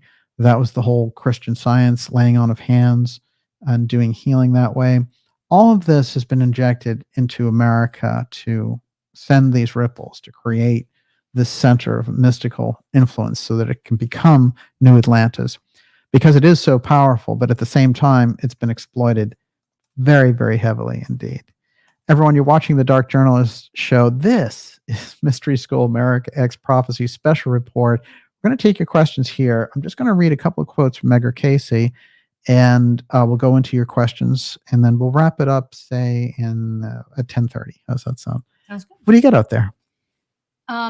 Just following up on Archangel Michael thing. Tina Borge says, Yes. Miss Olivia, it's so easy. Set your intention for direct communication, raise your vibration with beautiful music, and talk to Angel Michael. Oh, Roger wow. Wilco says, the founder of the Monroe Institute claims he encountered archangels using their Gateway Experience binaural audio technology. Oh, yes. No question. So that's yet another idea. Well, this is the thing. You can use your consciousness for so many things that are beyond, the fact is, petty we politics. need help. We are in a place, I Yes. think, where we're humble enough to admit we need divine intervention. You know who else needed help? George Washington. Okay. George Washington needed help. He needed help with this outfit, first of all, as you know. This is quite a fashion choice. Here he is in the halls of deep, deep mystical Freemasonry, and allowing himself to be depicted, openly showing his connection to the mystical Mason group. I got one of his letters out of Congress, and this is pretty easy to hunt down. They actually have it on the National Archives website. It's a letter he wrote to Reverend Snyder in September of 1798. It's very interesting if you catch some of the terms underneath. Here we go. George Washington. Sir, many apologies are due to you for my not acknowledging the receipt of your obliging favor on the 22nd. Also for me not thanking you at an earlier period for the books you had the goodness to send me. I've heard so much of the nefarious and dangerous plan and doctrines of the Illuminati, but never saw the book until you were pleased to send it to me. The same causes which have prevented me acknowledging the receipt of your letter have prevented me from reading the book before, namely the multiplicity of matters which pressed upon me before and the debilitated state I was in and was left after a severe fever had been removed, which allows me to add a little more now, and thanks for your kind wishes and favorable sentiments, except to correct an error that you have run. And then he says at the end, I preside over none, nor have I been in an English lodge once more or twice within the last 30 years. I believe he's talking about a Masonic lodge. I believe, notwithstanding, that none of the lodges in this country, the Masonic lodges, are contaminated with the principles ascribed to the Society of the Illuminati. And then he ends his letter there.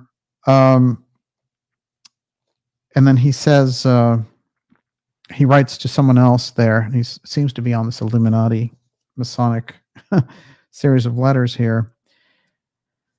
And Washington stated that this book It gives a full account of the Society of Freemasons that distinguishes itself by the name of Illuminati, whose plan is to overturn all government and all religion, even natural. So we have very often people assume that the Masons are the Illuminati. So here you have George Washington in this lodge, and he's saying, this is what I'm associated with, this is what I'm not associated with, and by the way, this stuff, this Illuminati group, no way. This is absolutely, would be a contaminating force. That, to me, I think is very fascinating. And then later we have letters where Jefferson talks about the Bavarian Illuminati. Now, there's an invasion in these groups, and when we get into the right-hand, the right path groups and the left path groups, there's an understanding, and Steiner brings that across as well. And the thing we need to understand about mystery schools is that not all secret societies are bad, and that a number of secret societies have been there to preserve and enlarge our own understanding of the esoteric wisdom, and that those efforts are thwarted, invaded, contaminated, as it were, by these other groups. And being able to separate what is what becomes very crucial and very important. But I think when we get around Masonic influences, we need to understand there as well, you get right and left influences. So I think it's very interesting at the founding of the country with all the mystical things that took place there, including the seal of the United States, which Henry Wallace makes sure to restore to the dollar bill. And it's very interesting because he's so passionate about it. And there are letters with him back and forth with FDR saying, we really need to do this. And FDR says, I'm so in agreement with you. As a matter of fact, I'm so sort of proud at your suggestion about this that I'm going to go down into Treasury where they do this and watch them print the first one. And he does. So he sees them print the seal of the United States on the back of the dollar bill at the behest of Henry Wallace. So this mystical guiding force keeps moving, coming out of the Washington period, coming out of the founding fathers, going into FDR and the others. So I thought that his disdain for the Illuminati there kind of clears up anything to do with our friend Washington in relation to that. And I think we need to also understand who they are, because they're operational just like the regular mystery schools. The secret societies are on overdrive, and that Illuminati force, we have letters there that are publicly available of Washington saying, look, I don't want any part of this. Two quick quotes, and then we're off to your questions. How does that grab you? How's it going out there? Good. Fiat Lux says, Steiner explicitly stated in a lecture that the true Illuminati is known as the Rosicrucian Illuminati. Yeah, I think this is tricky too, because just like Lucifer Gnosis, the name is so tainted it almost doesn't even matter. Obviously, the hijackers who hijacked the name are coming from such a different place that the name itself just triggers off, So there's, just like Lucifer Gnosis, to understand Luciferic wisdom, which comes through in a number of mystery traditions, is totally different than the idea of the devil. But the name is so attached that, Mephistopheles is the Ahrimanic force that's being referred to in satanic rituals and things of that nature. So, we get into trouble with names, and you cannot unprogram from the Illuminati, let's face it. All right. A couple of interesting quotes from Edgar Casey letting us know about what's going on. Now, there's one in here that I believe is, I'm going to call it Prophecy X. It's short, but powerful. And so I'm going to read a little bit, and then we'll read that prophecy of Casey's, which I think is quite remarkable. And when people ask, is our leadership human? Are those in power the same as you and I are? Is it a human leadership? I think many of us would be inclined to say, well, up until recently, I thought so. And so there's all kinds of things that go into this. But just like if you go into Aztec rituals and things of that nature, they're influenced by these etheric beings that they get into contact with. And in Steiner's work, Quetzalcoatl is one of these beings. And a number of these rituals that we find so repulsive in modern times, that whole thing comes out of the control, this kind of Ahrimanic control of those early Mayan priests. And the Mayans also had a fantastic culture on top of that, without all that. This is kind of the degradation going into the Mayan Aztec period. But anyway, they're asking Casey about America and its future, and I think there's some real gold in a couple of these, so I'll read them. This is a book that is called Crisis in Modern America. It was written in the 60s.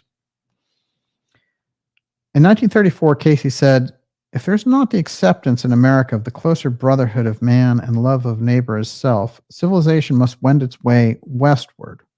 And again, must a hated people be raised." We understand Mongolia, Genghis Khan, this incredible devastation wrought. Casey's indicating there's a real danger if America falls. So it must not. There has arisen, and there is arising in the affairs and experiences of man everywhere, the necessity of there being not so much the consideration of a land as of lands, instead as a unit. The truth of this should now be evident. So, basically, Casey's bringing back this whole, we need a spiritual understanding, broader understanding, and not the hoarding of resources by small groups, identifying the very same problem. And he also says, for every action, there's a reaction. For every cause, an effect. There is no activity in the experience of mankind that has not had its inception or purpose in the spirit first, of those injunctions of love or fairness, but what must fail unless it is founded in the spirit of truth.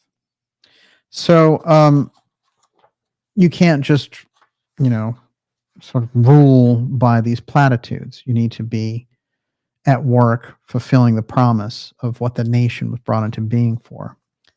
Now, some of these deal with Russia, and a lot of people are, have very heated feelings over Russia because of the Ukraine war. Of course, there's so many politics involved with that, but the biggest problem is we here in the West promoting the idea of that war and using Ukraine as a proxy against Russia.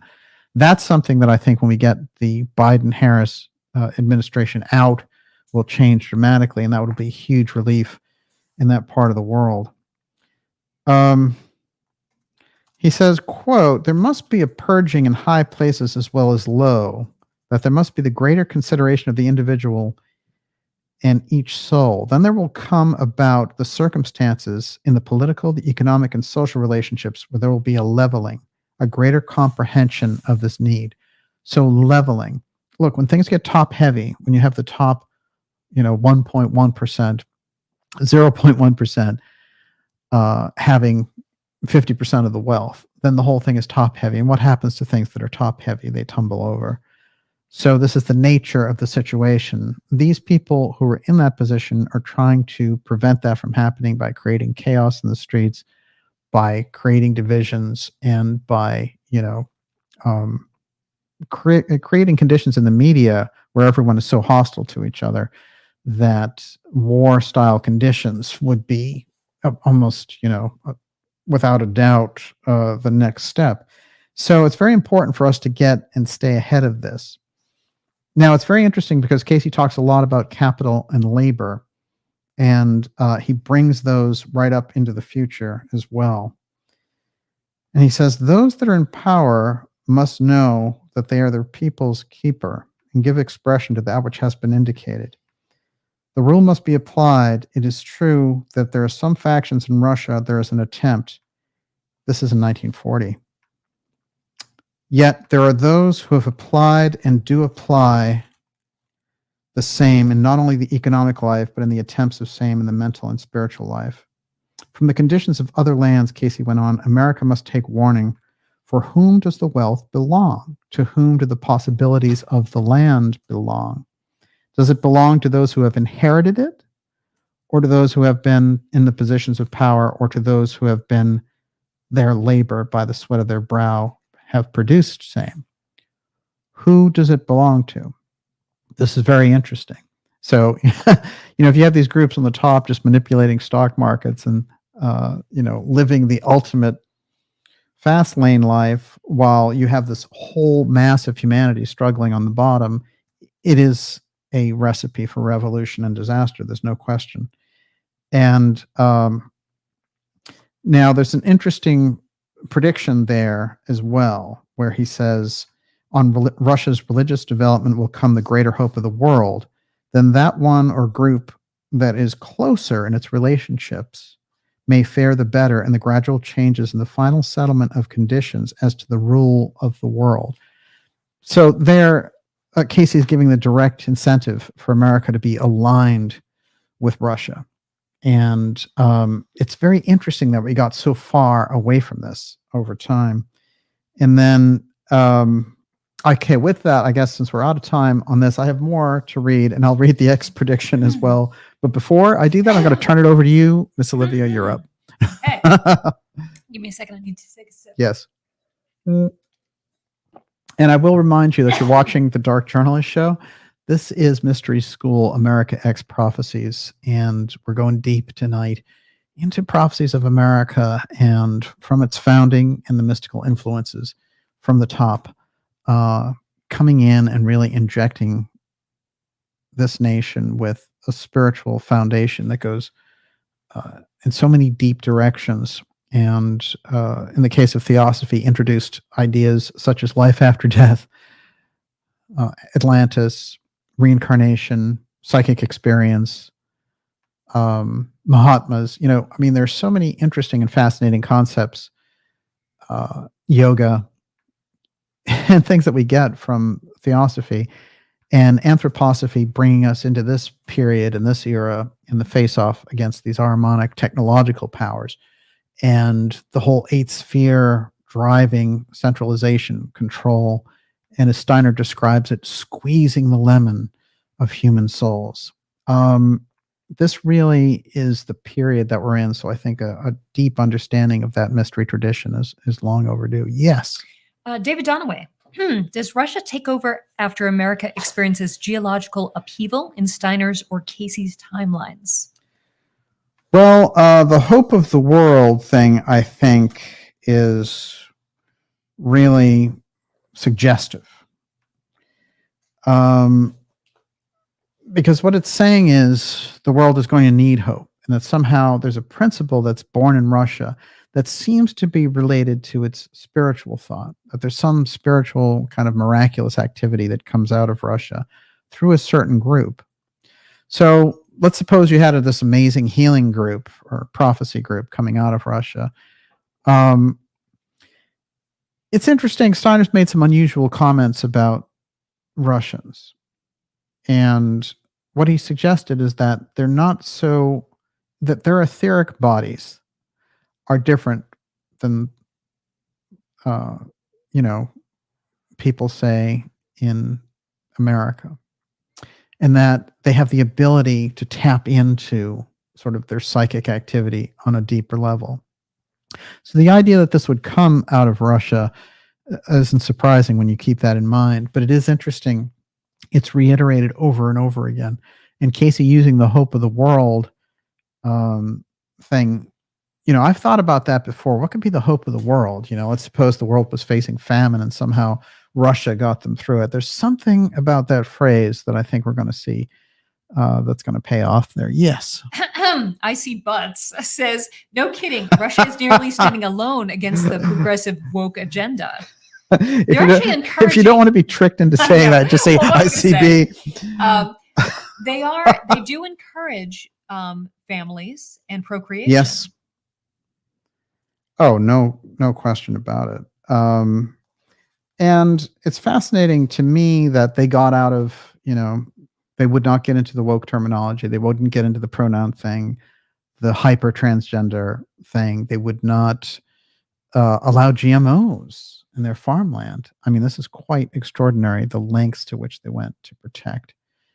And I think they are a more traditional culture. And by slowing down the clock, in a sense, in a way, they're catching up to everything.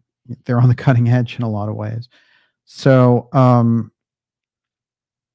I think that that's significant. I think that the force that's trying to take over through Europe and America and their ridiculous woke policies, the insane centralization policies, the cracking down on free speech, it comes from a very sick place. It's a very small, sick group. And I don't think that they got the ability to have Russia join with them on the level that they expected. And I think this has been part of the problem. Yes. Okay, I've got a bundle. DA says, it's as if a spiritual hatred has taken over everything. Nana says, Ahriman's footprints / hoofprints are all over what is happening around the world. ModWiz125 says, it looks like cell phones are portals to the eighth sphere. And David Donaway says, is the deep state comprised of adepts on the dark side who have enough ability to steer destiny to their preferred channel of possibility? Oh, that's very interesting. Well, I will say this. The other day, I left my studio without my phone by accident. And it was very interesting, my activities versus everyone around me. Now, I try not to be a phoneaholic, and it's easy enough to do it. But the level of switching out into this phone consciousness, look, you can have people literally walking almost in the middle of traffic. So you already have a situational awareness problem when you're in any urban city. Cambridge is definitely, you have to be on your toes. But to have that, you can see it sinking in. And at the same time, you can see the incredible benefit of being able to use it. You can't be anti-technology in that sense, but there has to be some understanding of the lowering of awareness that's involved. Then to consider, there's a number of advertising and marketing programs and ways to entrain you to stay with that phone. But when I was looking at people who were just compulsively on their phones all around me, well, I didn't have mine because I had left it back. It was unusual. It was an unusual feeling. I sort of had a sense of clarity that we've allowed ourselves to fall into a half asleep iPhone trance. And there's already enough of a trance going on in day-to-day life, as we know, but certainly the phone exacerbates the problem and exacerbates the driving to a level that is really almost unsustainable. And it's becoming more and more obvious, I think, that people are just too distracted. And where does that lead? This becomes the question. Yes. This is the weird irony. I'm going to read this. CR user says, whatever it is, it's close. It seems like humanity is collectively gaining more awareness. And it's been a very long sleep. And then sleep more from Macbeth. So this is the thing, is we are waking up. The phone simultaneously is putting us into a deeper sleep and yet waking us up. And I think it's sort of, it's an incredible tool. It cuts both ways. It does. And I was running, when it came out, I was running a Apple Mac magazine. So I remember entirely how the thrills that it sent through the centers of technology and how everyone instantly, I remember being with this woman. She was the editor for the other Mac magazine. And she was telling me about how anxious she was. This was like 2 months after she had it. And she was anxious all the time whenever she wasn't near it. And I thought, well, that's already there's warning signs there. This is going to be a problem. But I think the cell phone piece represents a huge revolution. And when we look at what's happening with Elon and the whole idea of chipping your brain and, Starlink being in your brain and all that, there has to come a point, there has to come kind of a line in the sand, just like human cloning, which I'm sure they've already committed that. I can find articles on cloning from 1971. But there has to be some kind of ethical guide, or the whole civilization goes off a cliff. I don't think there's any doubt about that. And the mystical traditions provide a fabric and a framework. And it's quite interesting because I think I came to the determination that there were so many fantastic mystical movements that came out of these periods of the great, onslaught of Ahriman in the 19th century into the 20th century, and then setting up Ahriman's incarnation in the 21st century. And when you look at groups like Anthroposophy and Casey's work, and you see, them set up as a knowledge base against this thing that would just come in on all these people unaware, I always wondered, why does that go off a cliff, it seems, at a certain point? And when you get into the 70s and the 80s, the quality of the spiritual leadership seems to dip down. Well, it's interesting when you look back, because those seem to be actually, there's a lot of movers and shakers in that period.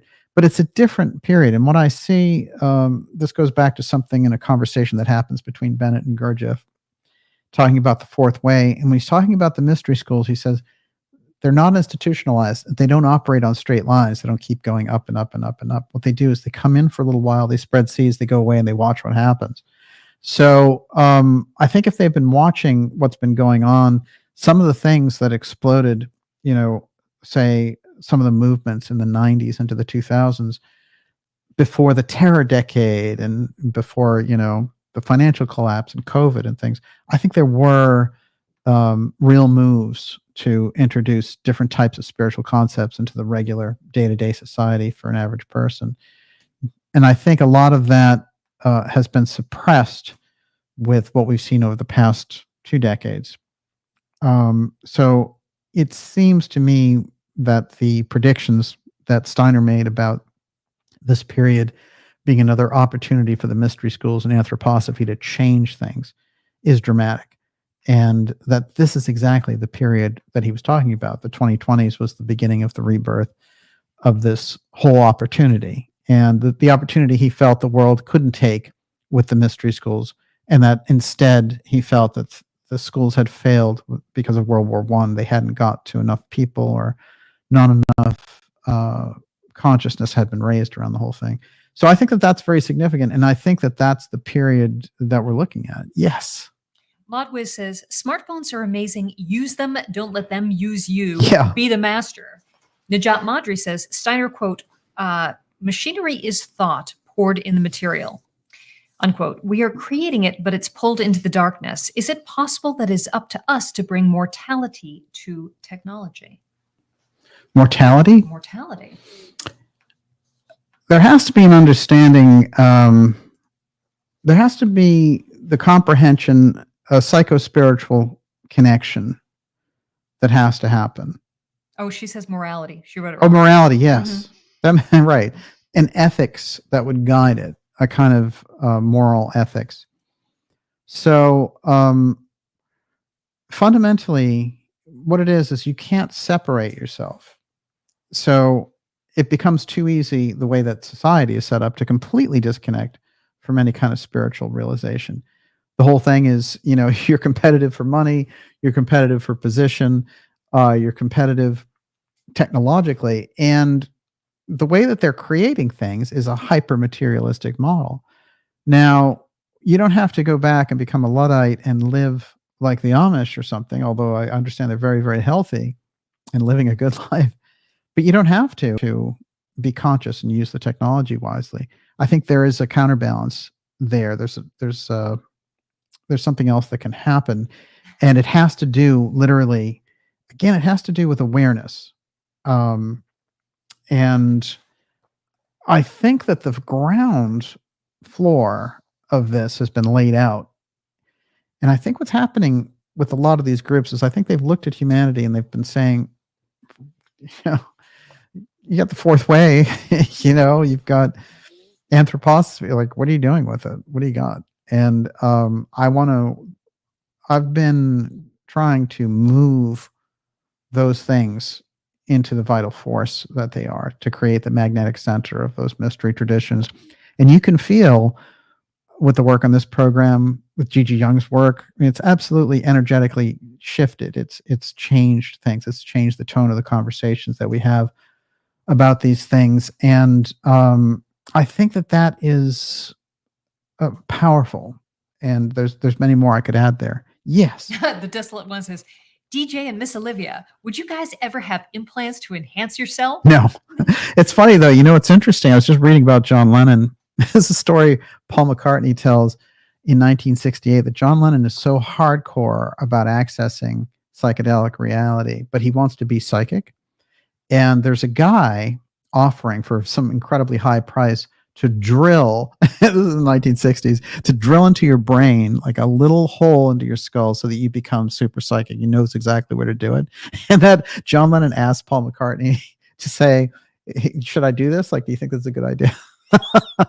So some people, you know, and that was 50 years ago. Okay. Couple weird things here. That's a picture of Nicholas Roerich, who I have no doubt was going back and forth. Oh, that's him. He's getting kind of whited out, but I thought that picture was kind of telling of the type of figure that he was. Quite an aura. There's nothing. This guy is not a LARPer. I'll put it to you that way.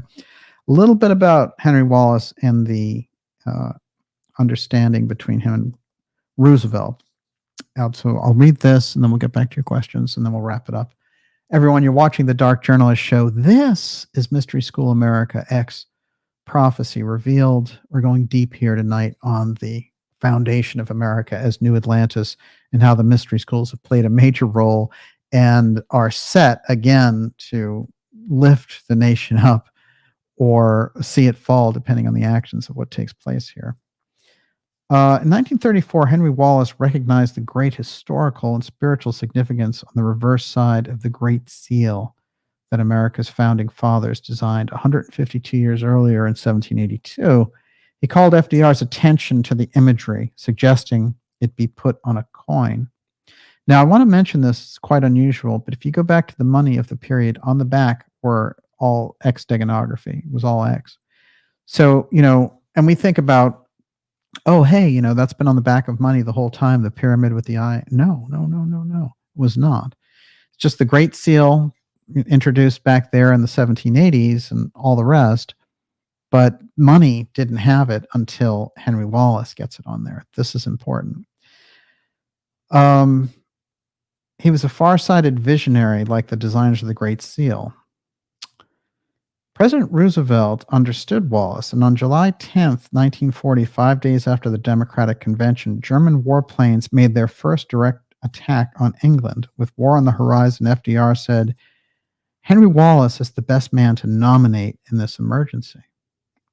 When one of FDR's close advisors worried that many people considered Wallace too mystical and far out, Roosevelt snapped, he's not a mystic, he's a philosopher, he's got ideas, he thinks right. He'll help people think. That November, Wallace was elected Vice President of the United States during Roosevelt's third term. Wallace is among the most genuinely learned men in American public life since Benjamin Franklin and Thomas Jefferson. This is one of Wallace's quotes. This is in his bio, the author quoting. In 1934 alone, Secretary of Agriculture Wallace traveled to more than 40,000 miles by car, train, boat, and plane. He made public appearances in all 48 states, delivered 88 speeches, wrote 20 articles for magazines and journals. This guy was not hanging around looking for the world to change. He was busy doing it. But remember what he came out of. He came out of the halcyon Theosophical background, and he was set to be their esoteric purple ray president. And the purple ray, again, coming directly out of Theosophy, the Master Hilarion, and Master Hilarion being the one who's kind of the inspiration for scientific information. So the fact that Halcyon is guided by that, and the Varian brothers come out of that, particle accelerators come out of the Varian brothers' work, and Silicon Valley is born. Particle accelerators will fuel CERN. We think about these things, we start to get a handle on just how deep the mystical tradition goes. And with that, Miss Olivia, one more question from you.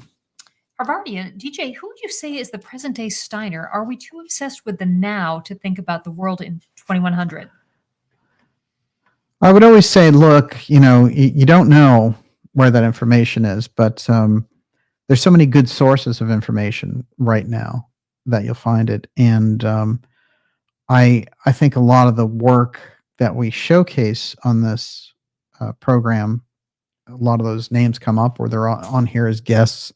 So I think that there's a lot of good material out there. I think what happens when things get flooded, just like with music, when there's all these people that are doing music, that you get a lot of things, for example, when they have like this setup of the Joe Rogan show or something like that, and then there's nothing wrong with the Joe Rogan show, but then you have 5 million things that are exactly like the Joe Rogan show, the same guy, the same topics and all the rest. And it's just something that design. Yeah. Yeah. And then you need something to break people out of all that. So, my whole thing is about being potent. And I think the information needs to be potent, and we need to go where the information is potent,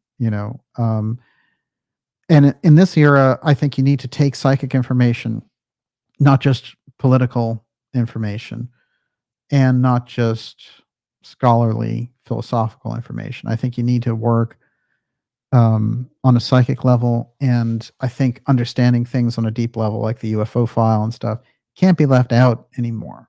It's too important. And that's how you break through, I think, in getting everyone working on these things, because no one's as smart as all of us, right? Everyone, you're watching the Dark Journalist Show. Okay, Mystery School America X Prophecy. We'll take a couple more questions and then we'll wrap it up. Old Man Junkins, can DJ comment on Trump's and Elon Musk's relationship?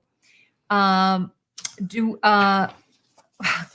we expect them to be having an alliance when he is ushering in transhumanism and Trump seems to be wanting to protect humanity? I don't know. There's a lot of unusual things there, including the fact that Werner von Braun, in his Mars Project book, predicts the rise of Elon and mentions him by name in 1949. It's undeniable. And Elon is the leader of Mars. And he talks about the political system of Mars. There's everything in that book. There's UFOs. There's Colonel Holt. Sounds a lot like Colonel Holt of Rendlesham Forest UFOs. There's Colonel Hubbard driving the Arcturus, which Edgar Casey called the doorway out of the system, Arcturus. A very mystical application to that. So that book holds a lot of secrets, but I think Elon is such a rare name for von Braun, who, as we know, Targ told me about von Braun's mother being such a well-known psychic that people would come to her for information about the weather or earthquakes or the lottery or, the relationships. And she was just so well known as this mystic. So for von Braun to have this mystical background and then to include this Elon passage, I think is a lot of predictive programming there. There's no question about it. But in terms of what Elon can do, I would say that, Musk is very much a mixed bag.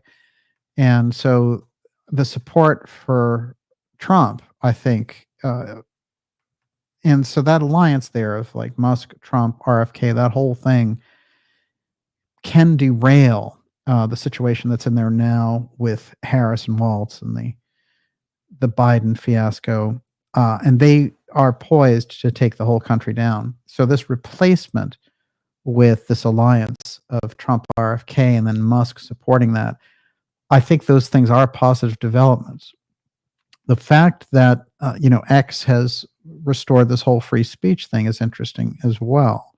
However, I can see from the setup of how they would like things to go, it would be very easy for them to incorporate this guy, make him a champion of all these things that these groups would want, and then have him introduce different aspects as kind of the space president, So I have no doubt about that. So, I think that you take the short-term gains as gains, and anything that supports free speech during a political election is crucial.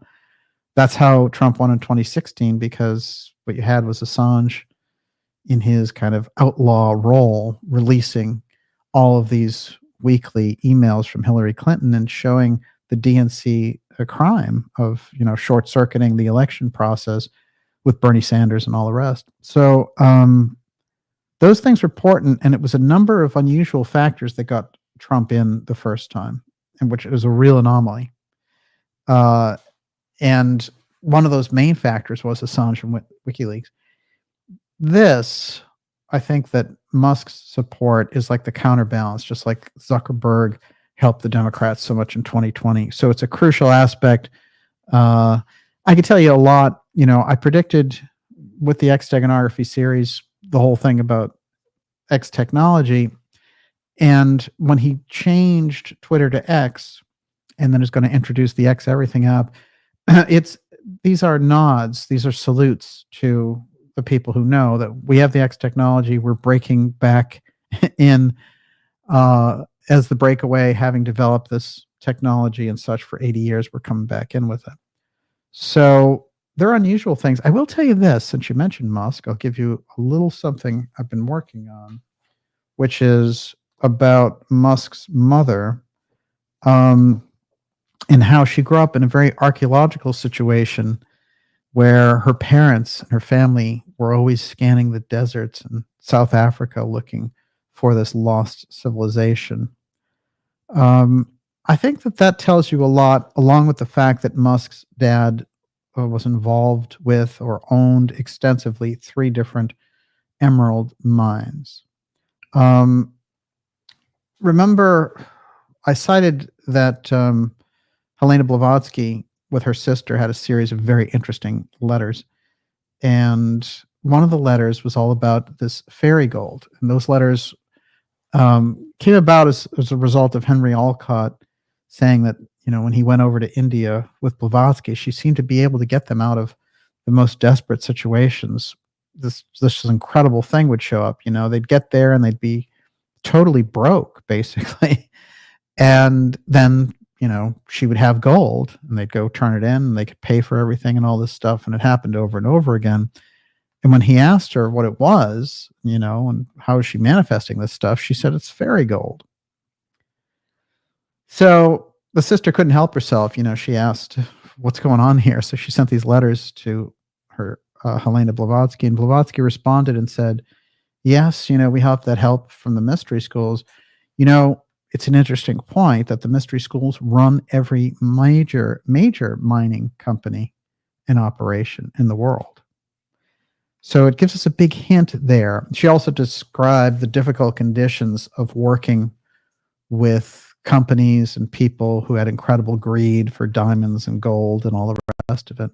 But apparently the mystery schools are directly in charge of serious gold mines, copper mines and all the rest of it. So, well, that begs the question. We've had some serious weather warfare. Yeah. Everyone knows this still going on for lithium mining, for quartz. Yeah. So where are the mystery schools in all this? I know. I think it goes up through, and we imagine, the mystery schools just being these guys sitting on clouds in their, wait, I have a picture of the masters with Blavatsky here. But it runs itself directly into the political process, the ruling class, and all of the various things. So, and it's very interesting. I remember in Gurdjieff's work, he talks a lot about how the masters involved in the fourth way would, during the day, they'd be like police chiefs or barbers, or they'd run shops, or they would own lipstick factories, or whatever it happened to be. And so we have to be careful about how we expect mystery schools, what their appearance should be. I've always thought that this was quite fascinating. And again, you've got Saint Germain and Kuthumi and other ascended masters there with Blavatsky. This is a remarkable depiction. And I have no doubt about Blavatsky's interaction with the masters. And I think other people did exploit the whole situation later. But in terms of what she did, I think that, again, it was America, which she pinpointed as where this mystery tradition could really be risen. She could really see that consciousness rising, but it was America that did her in. And I'm going to read, actually, I saved that passage from one of my favorite unusual books, The Transcendental Universe, talking about Madame Blavatsky's imprisonment.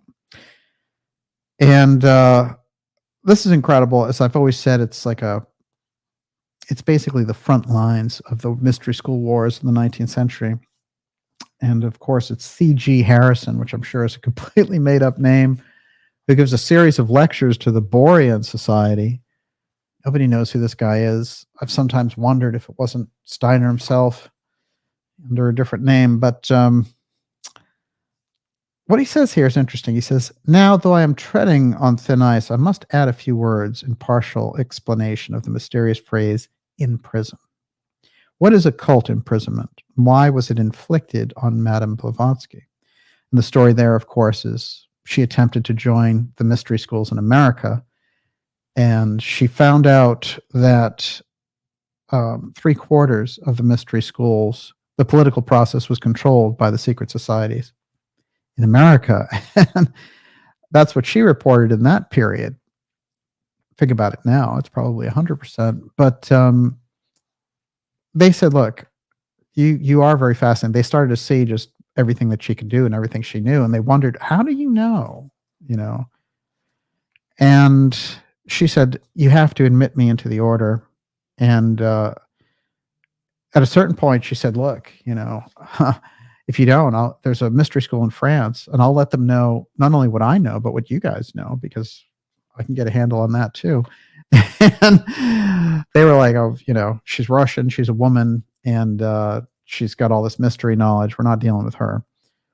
So they decided to do this extraordinary thing. And it's quite interesting because one of the things that took place there in that interaction is that they used some function of the Constitution against her. I don't know if it was the idea of she was an enemy alien or whatever, but they were able to kind of use that as a way to force her out of the country. But here's what the occult imprisonment looked like, according to him. There's a certain operation of ceremonial magic by means of which a wall of psychic influence may be built up around an individual who's become dangerous, which has the effect of paralyzing the higher activities and producing what is called the repercussion of effort. And the result is a kind of spiritual sleep characterized by fantastic visions. It is an operation seldom resorted to, even by brothers of the left. Remember, we've got brothers of the right and brothers of the left in these schools. In the case of Madame Blavatsky, it was disapproved of by almost all European occultists. On the American Brotherhood alone rests the responsibility for what has since happened. The late Mr. Oliphant, I believe, knew more about the affair than any Englishman. However, to cut a long story short, Madame Blavatsky emerged from prison, a Tibetan Buddhist and the prophetess of a new religion. The reappearance of Madame Blavatsky has necessitated a total change of the policy of secrecy hitherto pursued. Whether for good or evil, she has made the public She had made public an immense amount of information in regard to matters which, until quite recently, were never spoken of outside of certain societies, but which is of such a character as to commend itself on its own merits through thoughtful persons from whatever source it may come, for it is the greatest mistake in the world to suppose that Theosophy depends on the evidence for the genuineness of Madame Blavatsky's miracles or the existence of the Mahatmas. Indeed, since the death of Madame Blavatsky in 1891, the policy of the leading Theosophists has been to keep the Mahatmas as much as possible in the background. So there's so much in that you can see the entire struggle right there. Blavatsky comes in, starts the Theosophical Society. She's the one, and these groups, the left groups, were looking at her as a threat. And, she wanted to do this and have America be kind of the birthplace for this, but they're connected with this political process. They don't want to let her in. And so they inflict this psychic imprisonment on her by having a group of occultists basically having her see false visions. And it messes her up for a while, but she comes back and she writes The Secret Doctrine as a kind of a triumph, part 1 and part 2 at the end of her life. And out of that will come anthroposophy. Out of it will come all of that occult, esoteric knowledge that is foundational for us to get to the bottom of the mystery school activity. And then at a certain point, Steiner says, well, the masters inside the mystery school decided with the temperament of Blavatsky that they would wait and try another method. And I believe that the method that they attempted to try was the Casey work. And I think that's where the mystery school piece went. And with that, Miss Olivia, I am going to wrap it up and leave you with the last question. I have 2 quotes to read, one from Manly P. Hall and the other from Casey, of course. All right, this is a quick one. BKK, are we all Atlanteans reincarnated now? And Joseph Tugas, I get the sense that history brought us to this Atlantean moment, so the unresolved conflict in Atlantis could finally conclude. The cataclysm disrupted it. Oh, no question about it. It is our Atlantean moment. This is the time. But it is, again, remember, in Casey's story, it is a series of Atlantean groups coming back in this era to face the destruction that they wrought the first time and see, will they do it this time around? And you think about all of the remarkable things that he put out there about the Atlantean technology in that period, the airships, the two-eye stone, how one group was using the two-eye stone to contact beings from the outer spheres, the saintly realm, as he put it. Versus the sons of Belial, who were using it to develop lasers and things of this nature. That whole thing is back there. The way that traditional history works is basically you're supposed to have primitive cavemen, and then some civilizations, Sumeria, Egyptian, Mayan civilizations pick up astronomy, and then somehow you get to us. That's the progression. It never has made any sense, especially since many of their building techniques are way beyond anything we could do. And their astronomical activity is so precise that there's no accounting for it by the traditional means, which we hold back. These primitive cultures back there did this. They had slaves build the pyramids and all this nonsense. So we have to get out of that on one hand and get a hold of our own situation in the present as well. That is facing all of the accumulated karma. And those same Atlanteans, of which we are all included, are facing off against ourselves. And last time around, it didn't go so well. You had the Sapothium effect wipe out the technology, reverse the technology. The two-eye stone is still malfunctioning there off the East Coast. And there's a whole thing, of course, in the Casey readings about land rising. It has to be understood that this whole thing about understanding that there's going to be earth changes and all the rest, we have to roll in the piece about land rising because it's left out on purpose. And I'm sure that there's a small group, and we've identified them on this show, who follow that track very closely, and they know that there is land rising, and that is going to be absolutely clear. In Casey's work, he says, quote, dry land will appear off the east coast of America, and that's going to become sort of a major focal point in all this. Yes. Let me ask you a question. So in Atlantean times, the children of the Law of One, did they screw up somehow? How are they to blame? It's only, it's basically the Sons of Belial imitated the Amelius group. How? They were very good at imitation. So they observed what they were doing, and what happened, you can see over and over again in the Casey readings, is that the Sons of Belial infiltrate into the Law of One Amelius group. So they're using the technology for one thing, communicating with the saintly realm, and the Belial group imitates them, figures out what they're up to, and then uses it, this very same crypto technology. Belial. Yeah. That is they are. They're Neo Belial. Mm-hmm. Everyone, you're watching the Dark Journalist Show. This is Mystery School America X Prophecies. We've been taking your questions, and we're wrapping the show up. We'll take your last question now, Miss Olivia. You're on the spot, and I'll read the 2 quotes when we're done. Okay. Well, actually, I'm gonna. Yeah. Yes. Okay. Fiat Lux says the Illuminati equals illumination, which is the purification of the astral body or the Virgin Sophia. It's in the Steiner book Isis Maria Sophia. Oh yeah. Mary Sophia. Lecture titled "The Nature of the Virgin Sophia and the Holy Spirit." He states, quote, "The astral body of one who had undergone these feelings and experiences was so intensely affected that it formed its organs of perception plastically, perhaps only after years, but still sooner or later, and then impressed them upon the etheric body, thus making the pupil one of the Illuminati. I could only fully describe this kind of initiation, which is specifically called Christian."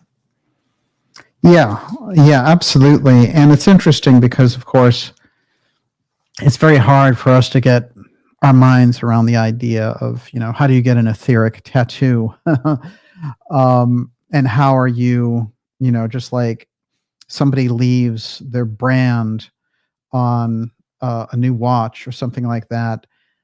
It's very interesting because Steiner mentions this. He's like, you get into certain types of higher ritual activity that you are imprinted with that exact thing. So I think that's a very interesting question. And the thing about when Steiner was describing that as well, in our ordinary life, like, it seems quite fantastic when you think about it. And just mystery schools themselves, they are quite interesting. In day-to-day things, you could imagine that the way that we look at groups like that is almost as something exotic, right? That, you picture people in ritual clothing doing ceremonies and things of that nature, and people often think of, they might think of Masonic stuff, but they'll think of witchcraft or whatever it happens to be. There's a totally different order of that kind of ceremonial magic, which has this incredibly positive piece. And in the beginning, the whole Golden Dawn experience was very much like that as well. So that is interesting. The ritual thing that she was describing is a kind of a signature of a particular type of etheric body upgrade, as it were. And with that, Miss Olivia, this is a follow-up on that. Yeah. Lois says the etheric body is where the habits so deep they are temperament, where temperaments live. Your practice would have to be that deep. This is something to really contemplate. We're such novices here, but understanding that the etheric body is imprinted. It's these habits that they shape it, they form it. And that's something you have to earn over time. Absolutely. Yeah. No, I 100% agree. Well, what I'm going to do, I'm going to read Manly P's little piece about 1776 and how it happened, and then we'll wrap the show up. Sounds good. Everyone, you're watching Mystery School America X Prophecies. Remember, I want to remind you to go to darkjournalist.com and sign up for our newsletter. That's a free newsletter. but it keeps us in touch around the incredible censorship we've been going through. You're going to know about the incredible docuseries that we've been shooting, and what's coming out in November, part 2 of the Hot Zone, and all these incredible things that we're doing relating to the space program. And you're also going to hear about some exciting X-Series episodes coming up, and incredible, and I mean incredible interviews. So make sure it's all there in the newsletter, and it's free. So stand up and be counted. Go to darkjournalist.com and sign up for it. Okay. Manly P. Hall, very deep initiative himself. On July 4, 1776, the old State House in Philadelphia, a group of patriotic men were gathered for the solemn purpose of proclaiming the liberty of the American colonies. From the letters of Thomas Jefferson, which are preserved in the Library of Congress, I've been able to gather considerable data concerning these portentous sessions. In recommending the scene, it's well to remember that if the Revolutionary War failed, every man who had signed the parchment then lying on the table would be subject to the penalty of death for high treason. It should also be remembered that the delegates representing the various colonies were not entirely of one mind as to the policies which should dominate the new nation. There were several speeches. According to Jefferson, it was late in the afternoon before the delegates gathered their courage to the sticking point. The talk was about axes, scaffolds, and the gibbet. Then suddenly, a strong, bold voice sounded. Gibbet, which is basically the gallows. They may stretch our necks on all the gibbets in the land. They may turn every rock into a scaffold, every tree into a gallows, every home into a grave, and yet the words of that parchment can never die. They may pour our blood on 1,000 scaffolds, and yet from every drop that dies the axe, a new champion of freedom will spring into being. The British king may blot out the stars of God from the sky, but he cannot blot out his words written on the parchment there. The works of God may perish, his words never. The words of this declaration will live in the world long after our bones are dust. To the mechanic in his workshop, they will speak hope. To the slave in the mines, freedom. But the coward kings, these words will speak on tones of warning they cannot choose to hear, but hear. Sign that parchment. Sign in the next moment. Sign if the gibbet's rope is around your neck. Sign if the next minute this hall rings with the clash of falling axes. By all your hopes in life or death as men, husbands, fathers, brothers, sign your names to the parchment or be accursed forever. Sign not only for yourselves, but for all ages, for that parchment will be the textbook of freedom, the Bible of the right of man forever. Nay, do not start and whisper with surprise and truth. Your own hearts witness it. God proclaims, look at the strange hand of exiles. It is not given to our poor human intellect to climb to the skies and to pierce the counsel of the Almighty One. But I think I stand among the awful clouds which veil the brightness of Jehovah's throne. I think I see the recording angel come trembling up that throne and speak of this dread message. Father, the old world is baptized in blood. Father, look with one glance of thine eternal eye, and behold evermore with terrible sight, man indeed beneath the oppressor's feet, nations lost in blood, murder, or superstition walking hand in hand over the graves of the victims. He stands there, the angel trembling with the record of human guilt. But hark, the voice of God speaks out from that awful cloud, let there be light again. Tell my people, the poor, the oppressed, to go out from the old world, from oppression and blood, and build my altar in the new. As I live, my friends, I believe this is his voice. You are my soul trembling on the verge of eternity, were this hand freezing to death, were this voice choking in its last struggle, I would still with this last impulse of the soul, with the last wave of the hand, with the last gasp of the voice, implore you to remember these words: God has given America to be free. That is the Mystery School initiate who shows up out of nowhere, and in fact, they all sign. This is the unusual record that Thomas Jefferson left behind of this peculiar stranger who thundered into the hall and passed the Declaration of Independence. So it is that these things are here with us, and with that, Miss Olivia, I think And that we'll was wrap it up. Saint-Germain, right? Well, there's some questions as to who it was, But many people believe certainly it was Saint-Germain. somebody from the higher mystery school, no question about it. It's very humbling listening to you read that. You know, we've been given so much as Americans. Oh yes, and took it for granted. And no question. You know, I just kept thinking about Joni Mitchell singing, you know, don't it always seem to go, you don't know what you've got till it's gone. And this is, it's true. It's, Yes. It's horribly true for humans, but we are really appreciating what we have had.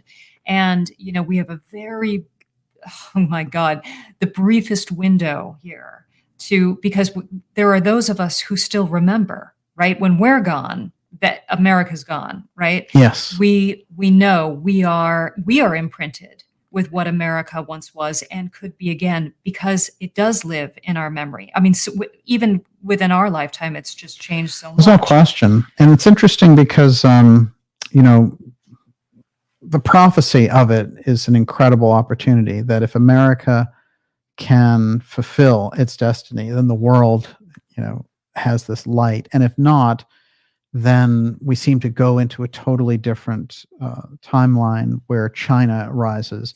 And from what I've seen of their civilization from a political point of view, that's not a very pretty sight for humanity. So America must not fail. And I think that hope is very much alive.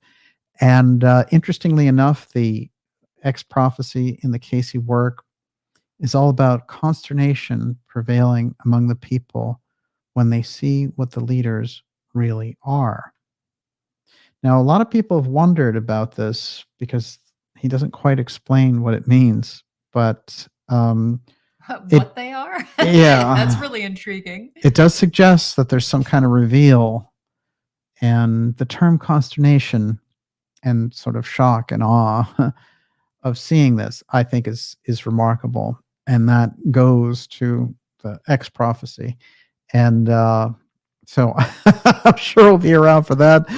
And with that, Miss Olivia, we're done. Your super chatters are up.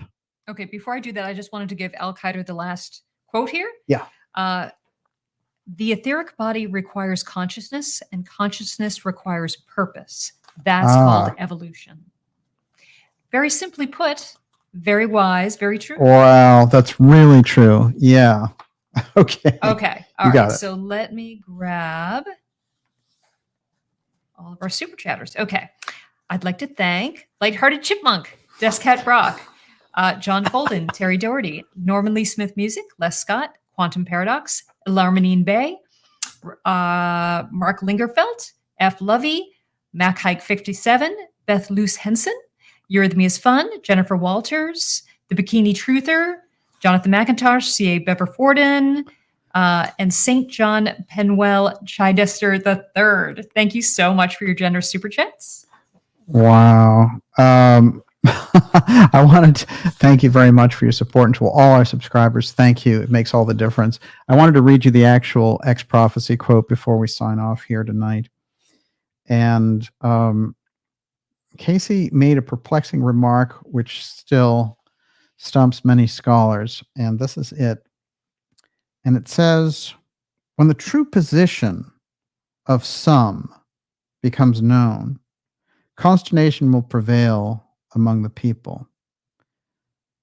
We can therefore expect some kind of exposure or voluntary disclosure that will shock the nation. This is very interesting to me. And I think, like so many things that lay there in the Casey work, we'll have to see how this all plays out. But I think there's something to it.